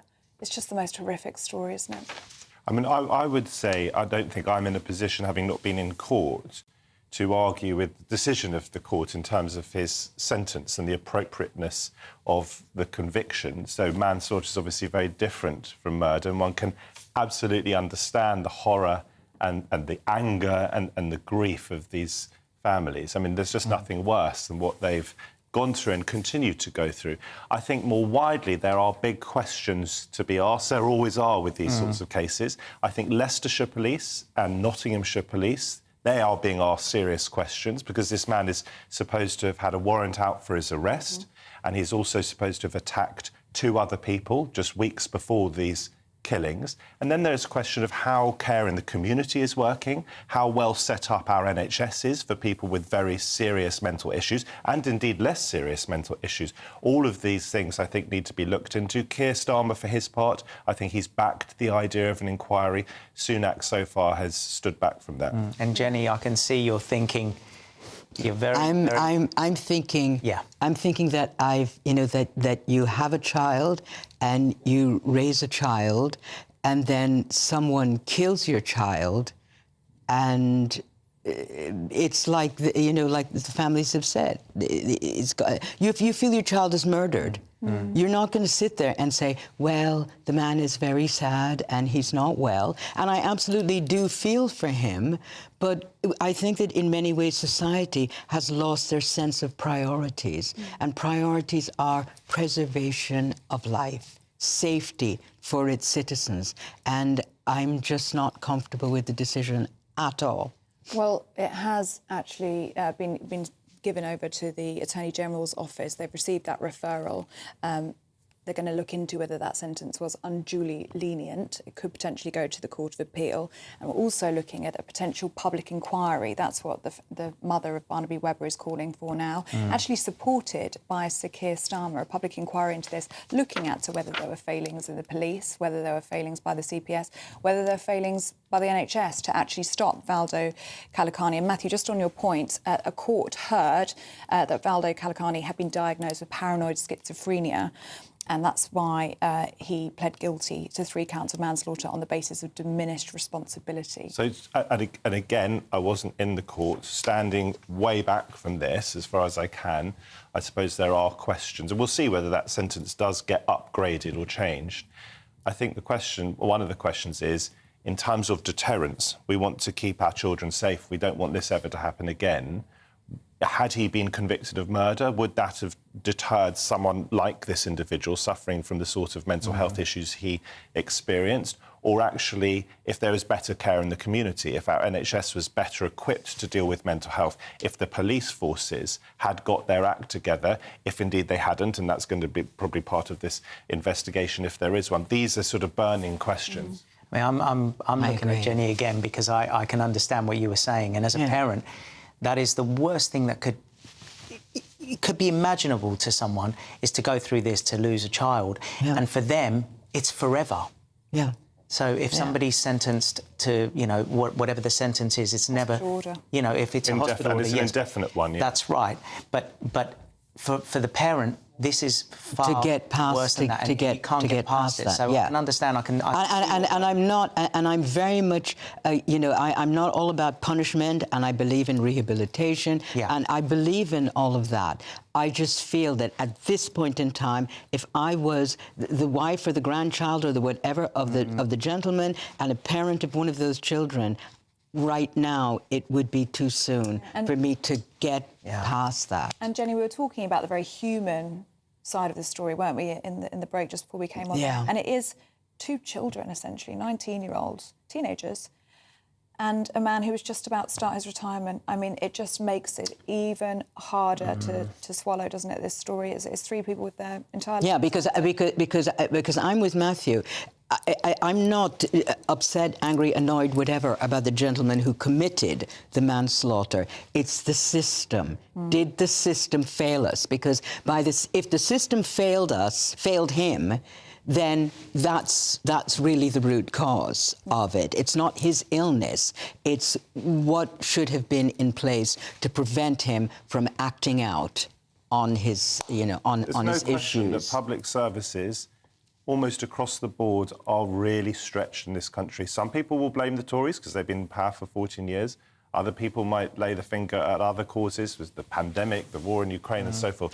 But we have got big choices ahead in this election year. Are we going to raise taxes? Almost certainly not. Are we going to cut taxes? Very possibly. But if we cut taxes, what does that mean for our public services? These are key questions as we move forward, and they have real-world consequences. Yeah, as we can see in Nottingham. Jenny Trump-Hughes and Matthew Stadlen, thank you very much indeed for your time. Well, still to come, we're going to be joined by our fabulous showbiz reporter, Stephanie Tecchi, to unpick this week's news. We're going to be seeing her very shortly. But up next, with the cold weather returning, what does this mean for those that suffer from Raynaud's? Our next guest will explain the impact of this condition. This is Saturday Morning Live on GB News, Britain's news channel.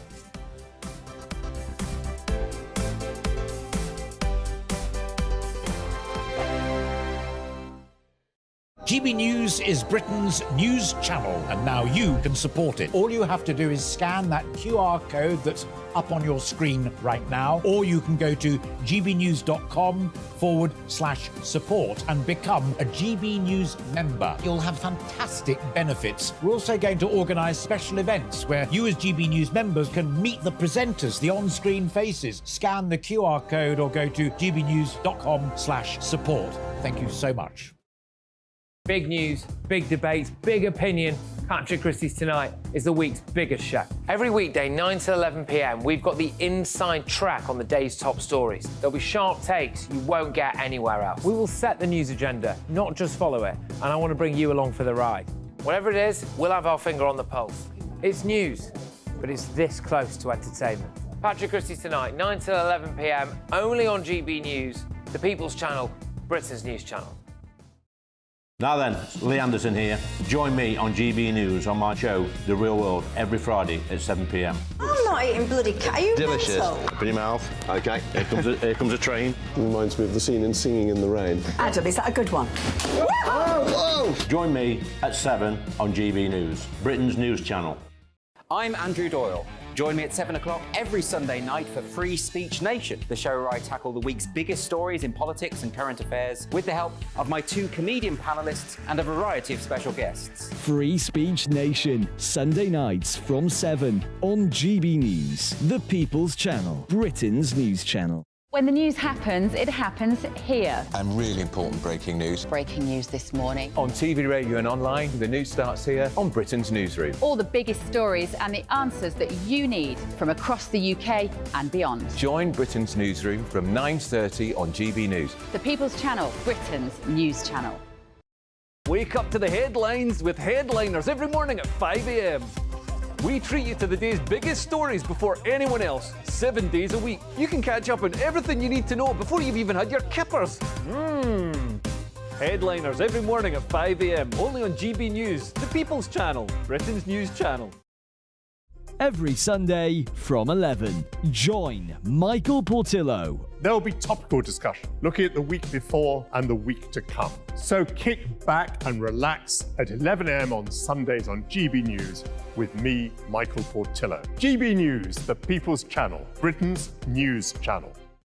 I'm Michelle Dewberry, and I'm not here to tell you what to think.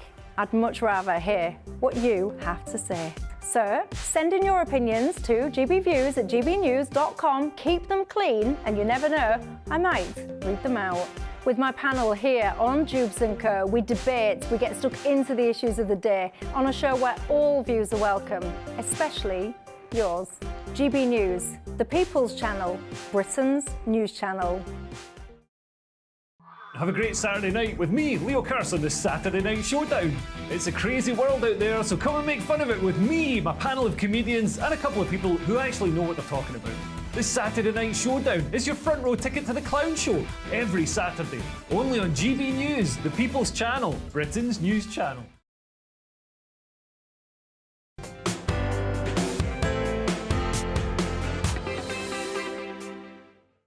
Welcome back to Saturday Morning Live. The time is 24 minutes past 11. Loads of emails coming in this morning. Thank you so much. Do keep them coming.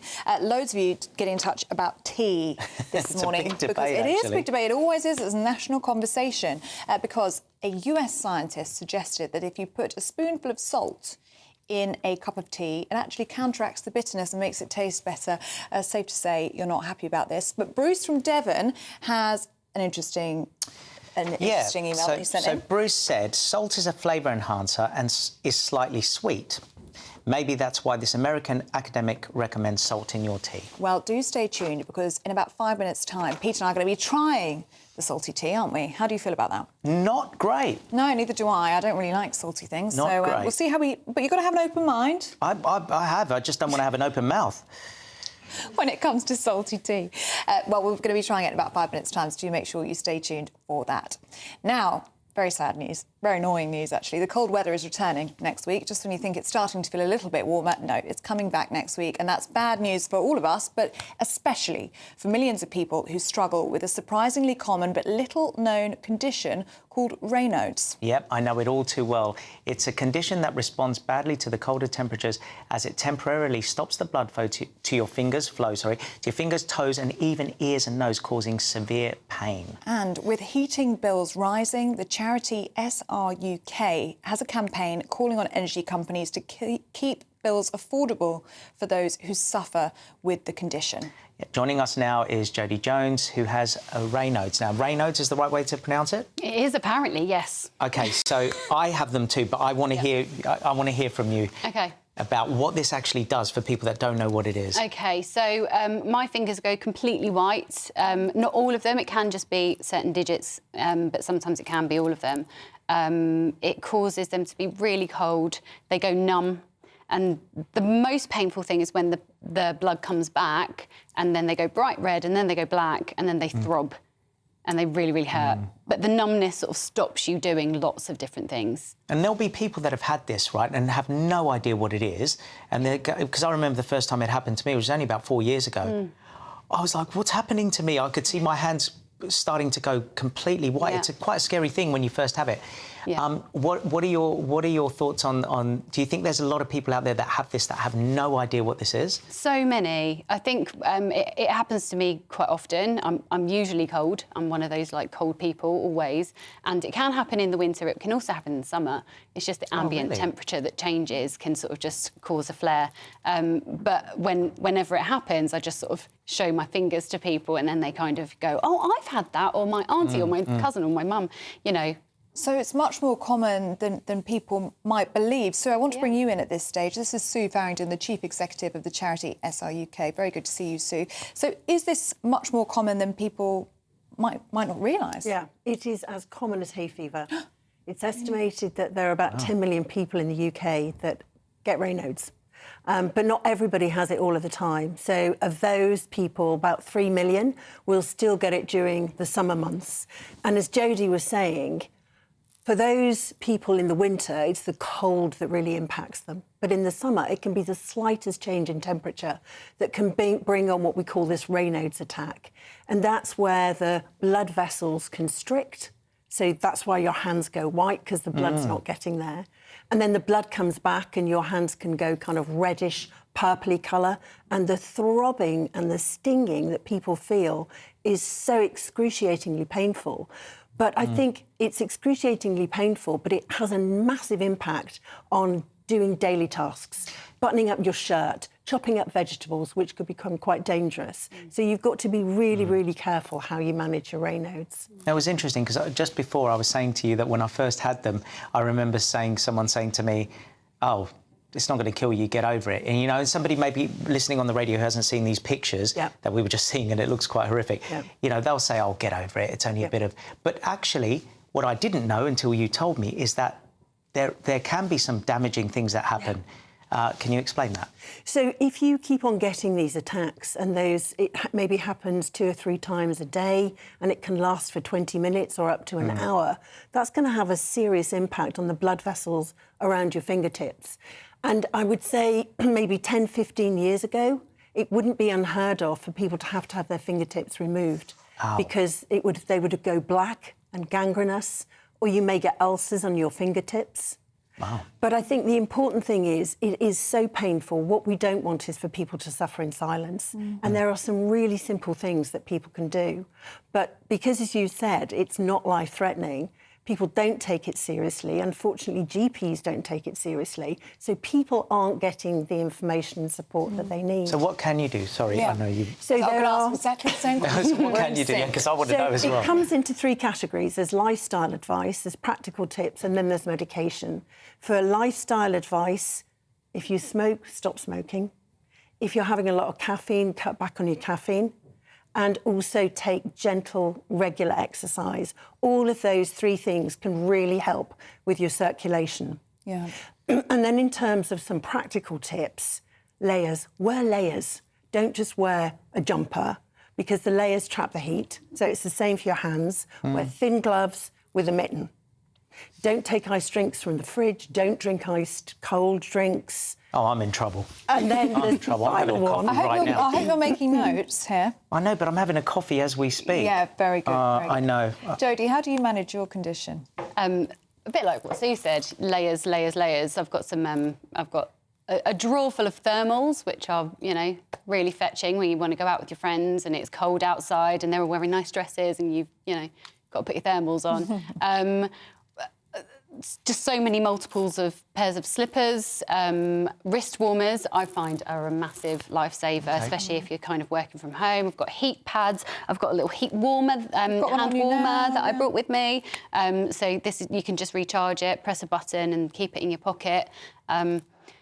Just everything. You have to think about everything. Yeah, what's interesting, though, and I don't know if this is common as well, and it's good for people to know who may get this, that this year I didn't get it at all. But every year for the last 4 years, I've had it really bad. So So for people that don't know, can it just come and go? Yes. But you still need to be aware of it. Yeah. So it can affect anybody, but it generally affects 4 times more women than men. And it can affect anybody of any age. Well, Jodie and Sue, really good to have you this morning. guys. And really fantastic, actually, to raise awareness about what is such a common condition. I had absolutely no idea. So thank you so much for coming into the studio. And let's hope, actually, that those energy bills do stay affordable for people that suffer with Raynaud's, because that is a really important thing as well, isn't it? Thank you so much. Now, lots more coming up on the show today. But first, let's get the news headlines with Ray Addison.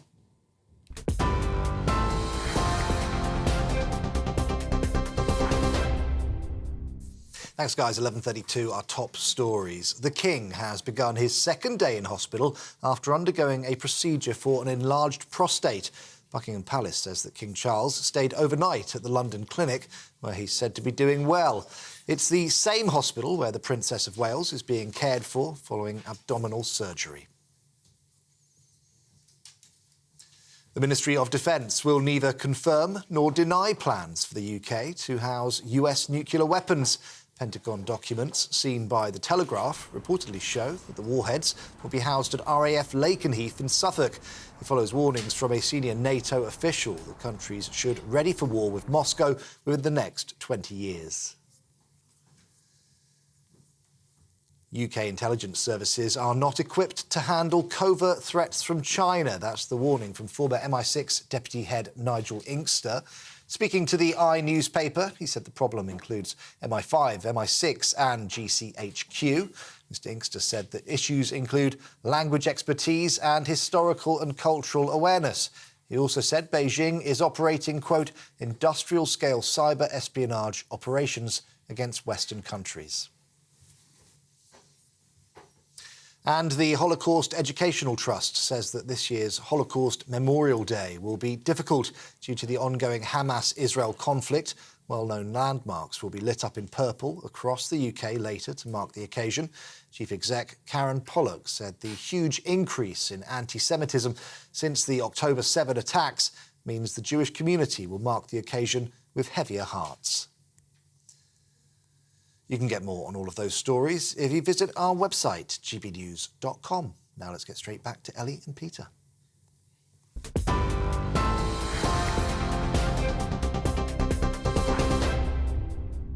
Thank you, Ray. Now, Sue and Jodie just made a really good point that they didn't get to mention on air, which is that if you think you have Raynaud's, go onto the website. It's sruk.com, I believe, and there is a free online test that you can do to see if you have Raynaud's. Yeah, it's called Test Me. Test Me. You won't miss it. So if you do think you have Raynaud's, just go on and check that out. OK, I've been waiting for this. There's an experiment that's happened in America. Well, actually, it's not an experiment.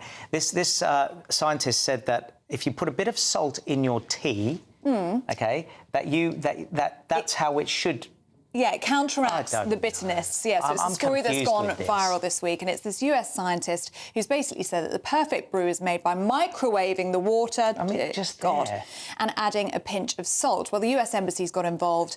They've released this statement saying that putting salt in a cup of tea is unthinkable. It's not official policy. And in this statement, they say the US Embassy will continue to make tea in a proper way by microwaving it. So this is the debates we've gotten into now, is it? Yeah, we really have. We thought, need to put it to the test, don't we? Yeah, I do. We are going to put this to the test. Right. Now, we've got our cups of tea here. Yep. In our GB News mugs. Yep, and they just plain tea, but hang on, we're going to put salt in it. Now, I'm going to do what the guy said before, who said it's only a pinch of salt. Oh. So why don't you I'll do a full salt, and you do a pinch, and let's see if there's a difference. Okay. I'm going to go a full spoon. How are you? I was going to get you to... Oh, dear. Oh, that was a bit more than a spoon. All right, I'm glad I'm doing the pinch. Oh, the tea bag's still in. Oh, well, whoever made that's not the way to make tea. We've messed it up already. Oh. How's your little pinch That's bad luck, you know. Spilling salt is bad luck. Wait, hang on. Right, so she's just putting sprinkles. Ellie's putting sprinkle of salt in her tea, and the rest of the salt is all over the table. Yeah, sorry, guys, I've made a mess here. So Pete's done a lot, I've done a little. Here we go. Here we go. Cheers, me. Cheers. Here we go. That is the most disgusting thing I've ever tasted in my life. That is absolutely disgusting. Not bad. You had a little bit. If the table drank it, look at all this. Hang on, I'm being told to take a bigger sip. No, I think. Do you know what? I don't think I put enough in. Maybe that's what. I don't think I can taste it. Please try mine. Please try mine. Ellie's now trying mine. Let's swap. Don't go on the lipstick side. That's gross. Here we go. So this is. Now Ellie's is fabulous. So maybe he was onto something because he said only to use a little bit. Right, I'm going to have a sip of yours now. Guys, you can't see this on radio. Oh, that's disgusting. Do you know what I mean? So. So I get the pinch is good. Salt bay it. Salt bay it. That gives me tingles in a very bad way. Awful, awful, awful. So a little pinch of salt, maybe, might be onto something there. Not a whole tin. Not a whole tin. Let us know if you try that at home. I wouldn't really recommend. Disgusting. I like the old-fashioned way, but do let us know what you think if you do get to try that at home. gbviews@gbnews.com. It's time now for your weekly dose of showbiz news, and we love having this lovely lady in. Showbiz journalist Stephanie Tedgy. She's going to start with... Hey, you're talking to me, Robert De Niro. Ooh, it feels a bit salty in here. Please try this, Steph. It's no, you don't want to try. Yeah, try it. I don't think so. Guys, how old do you think it's too old to be a father, Pete? Well, it's a personal question. It's a personal one. Personal, isn't it, for this time of day? I don't know. I think it depends on the father. Well, Robert De Niro, I like that. Robert De Niro, last year, when he came out and said that he was going to be a father at the age of 79, a lot of people were calling him selfish because they're like, he's too old, he's not going to be in the child's life for that long. He's now done his first interview since he welcomed his baby daughter, Gia Virginia, and he says having a baby now at this age has been really emotional for him because he says when he's feeling depressed or sad, she just brightens up his day. We have a clip of him talking. It feels great because everything that I'm consumed with or worried about or this and that just goes away when I look at her. So, you know, I'm an 80-year-old dad, and it's great. And I want to be around for as long as I can to enjoy it. I mean, let's get something straight. If Robert De Niro says, I'm having a kid at 80, you go, OK, sir, no problem, right? Who's going to mess with Robert De Niro? It's true. But I guess where people are, what people are saying is that, you know, is he going to be old enough to see his child grow up? So I can understand, although it is De Niro and he is indestructible, so he could be here till 120. 120, and he's got the money to look after a child, but I guess a lot of people think it's about having that shared experience with the child and the father as long as possible, so he may have the money to make sure that this child will be well looked after, but the amount of time he has with her is something, and I think, you know, celebrities are starting to do that more. They're starting to have kids much later, but they are going to face a lot of criticism. Now, Stephanie, you and I are massive Swifties, which, if you aren't aware, is a Taylor Swift fan, by the way. And we're, I would say, two of the biggest ever. We are. Seriously, we need to go to a Taylor Swift concert soon. Really do. We really need to make it happen. But she's making headlines this week, She isn't she? is. The Swifties are not happy, Ellie and Peter, because we know about AI and we know it's finding it hard to differentiate between what's real and fake. And unfortunately for Taylor week, there was some sexually explicit images that got posted on X this week of her in very compromising situations. It got viewed 227 million times on X. It got 260,000 likes, and now Taylor's considering suing this fake account that got set up and set these images. So the Swifties are quite annoyed because they're saying, how was this managed to stay on X for 19 hours before the account was deleted? And it's quite scary for celebrities now because AI can generate all these fake images and people think, oh, that's real, and it's not.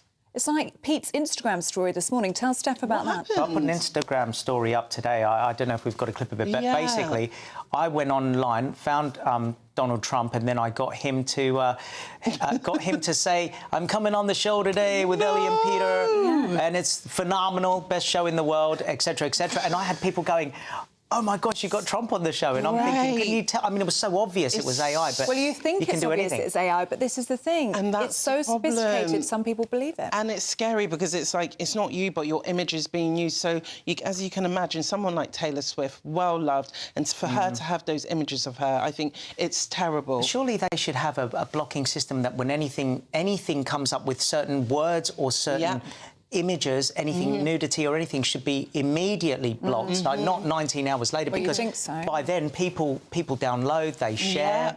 Well, this is the problem with X now, that it's been run by Elon Musk. Like all the kind of Twitter policies that were there before, he's changed it around. So a lot of people, advertisers, are leaving X in their numbers because these kind of situations should not be happening on social media websites at all. No, absolutely not. Stephanie, let's talk about Oscar noms, shall we? Another award show, another snub for Barbie. You know, we knew what the predictions were. 11 awards for Oppenheimer, actually 13, and then 11 for Poor Things, which stars Emma Stone. But it was only 8 awards for Barbie, which I think is still an achievement. Yeah, it still sounds like a lot. It's still good, but they didn't get nominated for Best Picture and Best Director for Greta Gerwig, and also Margot Robbie didn't get Best Actress. So a lot of people are quite annoyed because they're saying, how can you vote for Best Picture but not highlight the director or the leading star?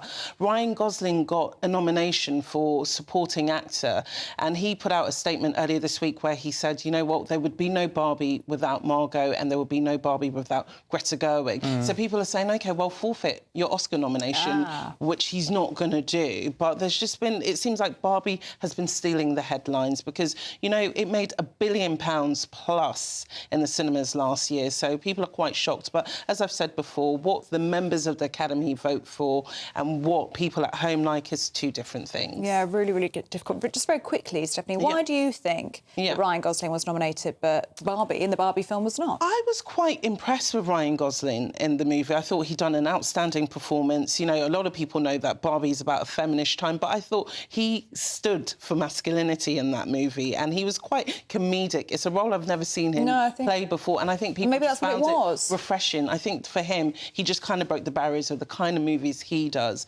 Unfortunately for Margot Robbie, it just seems to have fallen flat. But still be nominated. You that's still get pretty your big recognition. It's Thanks, still important.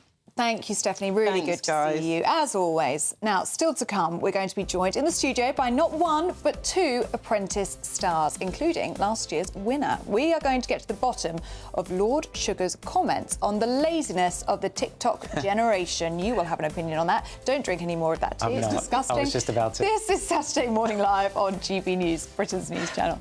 You were thinking of...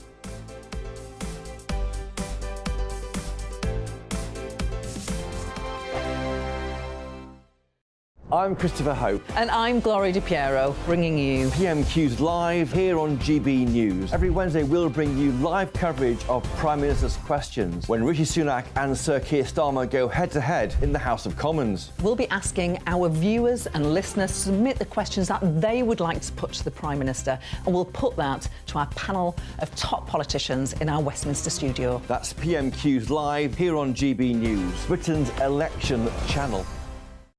In the GB Newsroom, we bring you the news as it happens. With our team of dedicated journalists across the UK, we're ready to give you accurate reporting every day. When the news breaks, we'll be there with bulletins on GB News, the People's Channel, Britain's news channel. Your weekend starts here with Friday Night Live with me, Mark Dolan, 8 till 9 on GB News. Big stories, big guests and big laughs as we get you ready for a cracking weekend. That's Friday Night Live with Mark Dolan, Fridays 8 till 9 on GB News. Bring your own drinks, the admission's free. Good afternoon, Britain. Good afternoon, Britain. Join us, Tom and Emily, To find out what's happening in the heart of Westminster. and why it matters to you. Weekdays from midday, we bring you the most compelling stories from across the United Kingdom. And from your doorstep to our inbox. That's right, we want to hear from you. GB News, Britain's news channel. Big news, big debates, big opinion. Patrick Christie's Tonight is the week's biggest show. Every weekday, 9 to 11 p.m, we've got the inside track on the day's top stories. There'll be sharp takes you won't get anywhere else. We will set the news agenda, not just follow it, and I want to bring you along for the ride. Whatever it is, we'll have our finger on the pulse. It's news, but it's this close to entertainment. Patrick Christie's Tonight, 9 to 11 p.m, only on GB News, the People's Channel, Britain's news channel. GB News is Britain's news channel, and now you can support it. All you have to do is scan that QR code that's up on your screen right now, or you can go to gbnews.com/support and become a GB News member. You'll have fantastic benefits. We're also going to organise special events where you as GB News members can meet the presenters, the on-screen faces. Scan the QR code or go to gbnews.com/support. Thank you so much. Join us every night on GB News at 11 p.m. for Headliners, which is 3 top comedians going through the next day's news stories, which is exactly what you need, because when the establishment has gone crazy, you need some craziness to make sense of it. Headliners. You don't have to bother reading the newspaper. We've got it covered for you. Every night at 11 p.m. and repeated every morning at 5 a.m. We won't send you to sleep like some of the other paper review shows out there. So join us 11 p.m. every night on GB News, the People's Channel, Britain's news channel. I'm Michelle Dewberry, and I'm not here to tell you what to think. I'd much rather hear what you have to say. So send in your opinions to gbviews@gbnews.com. Keep them clean, and you never know, I might read them out. With my panel here on Jubes & Co, we debate, we get stuck into the issues of the day on a show where all views are welcome, especially yours. GB News, the People's Channel, Britain's news channel.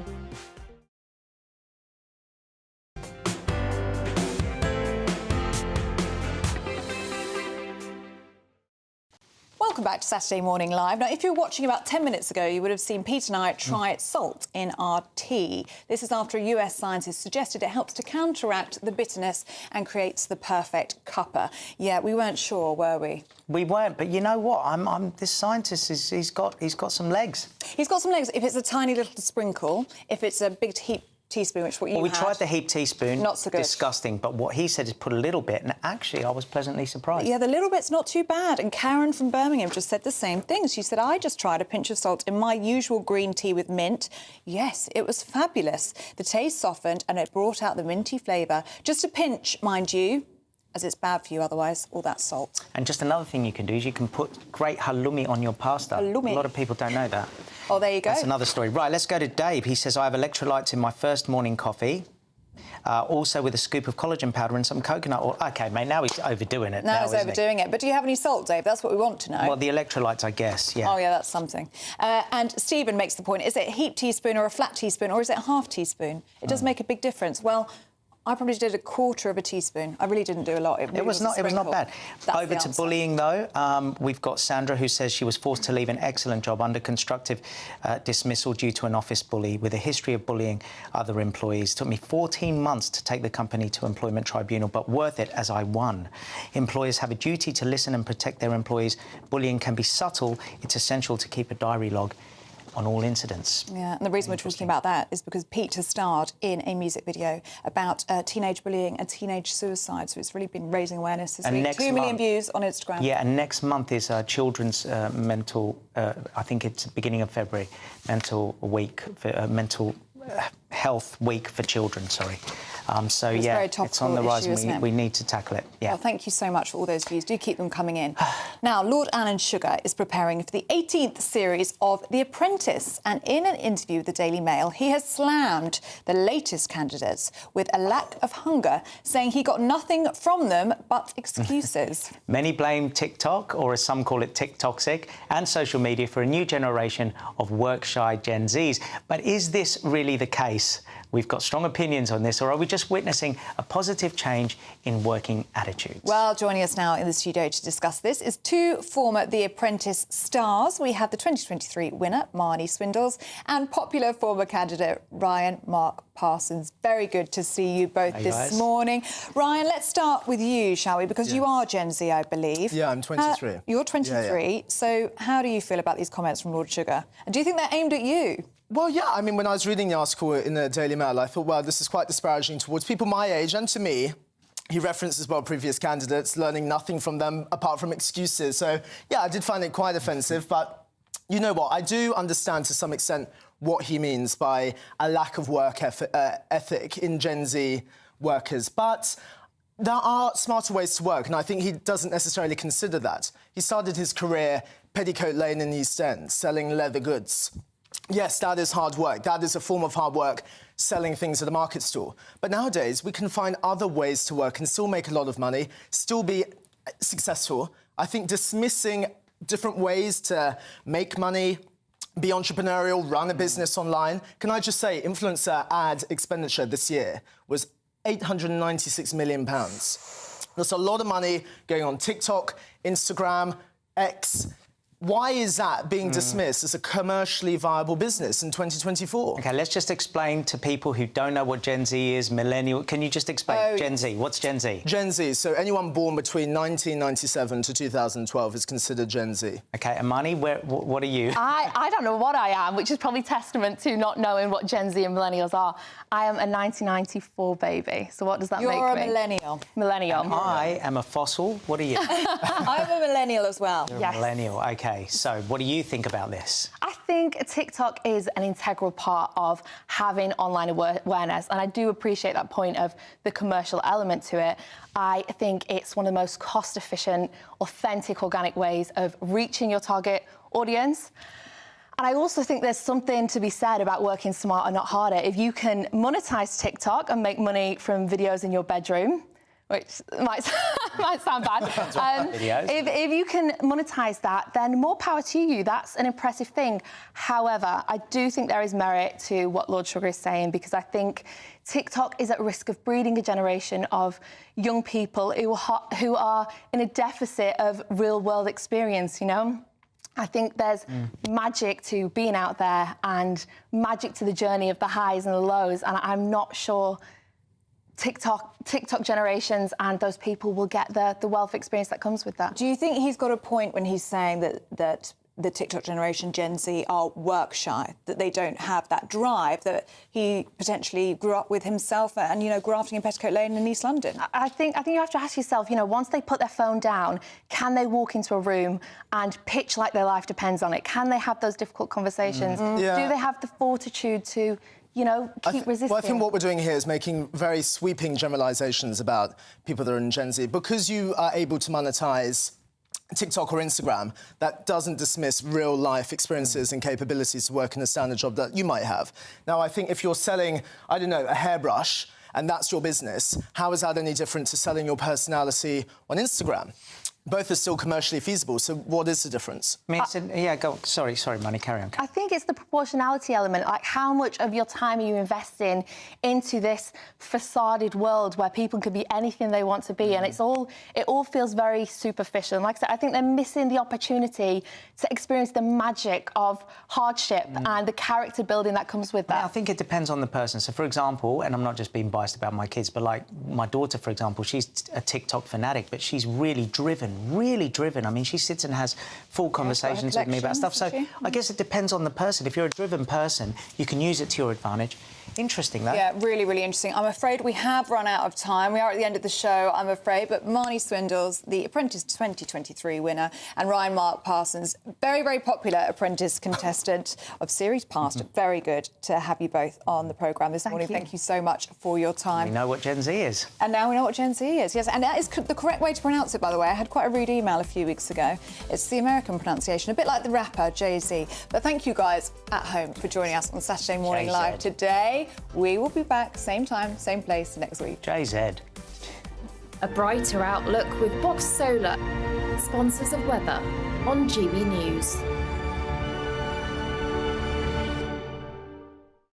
Hello there, welcome to your latest GB News weather forecast. I'm Craig Snell. Well, looking ahead to the rest of this weekend, for many areas in the north, it's going to be fairly unsettled. But in the south, it looks like it's going to be a fairly dry one. And that's all down to this area of high pressure, which will keep things settled in the south. Further north, weather fronts will come in at times, bringing in some areas of rain. So this afternoon, the rain generally confined across the very far north of Scotland. Elsewhere, fairly dry, best of the brightness down towards the south.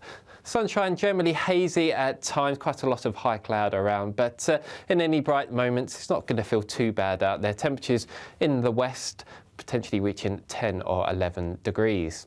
Into this evening, the rain comes back in across parts of Northern Ireland and Scotland, so quite a cloudy and wet night to come here. Further south across England and Wales, generally dry.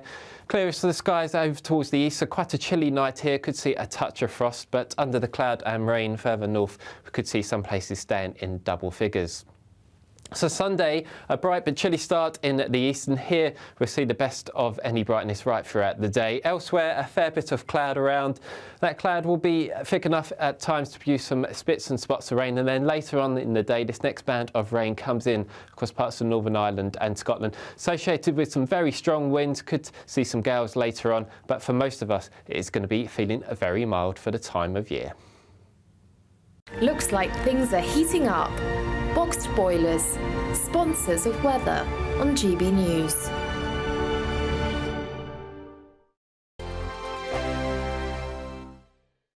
Wake up to the headlines with Headliners every morning at 5 a.m. We treat you to the day's biggest stories before anyone else, 7 days a week. You can catch up on everything you need to know before you've even had your kippers. Headliners every morning at 5 a.m. only on GB News, the People's Channel, Britain's news channel. I'm Andrew Doyle. Join me at 7 o'clock every Sunday night for Free Speech Nation, the show where I tackle the week's biggest stories in politics and current affairs.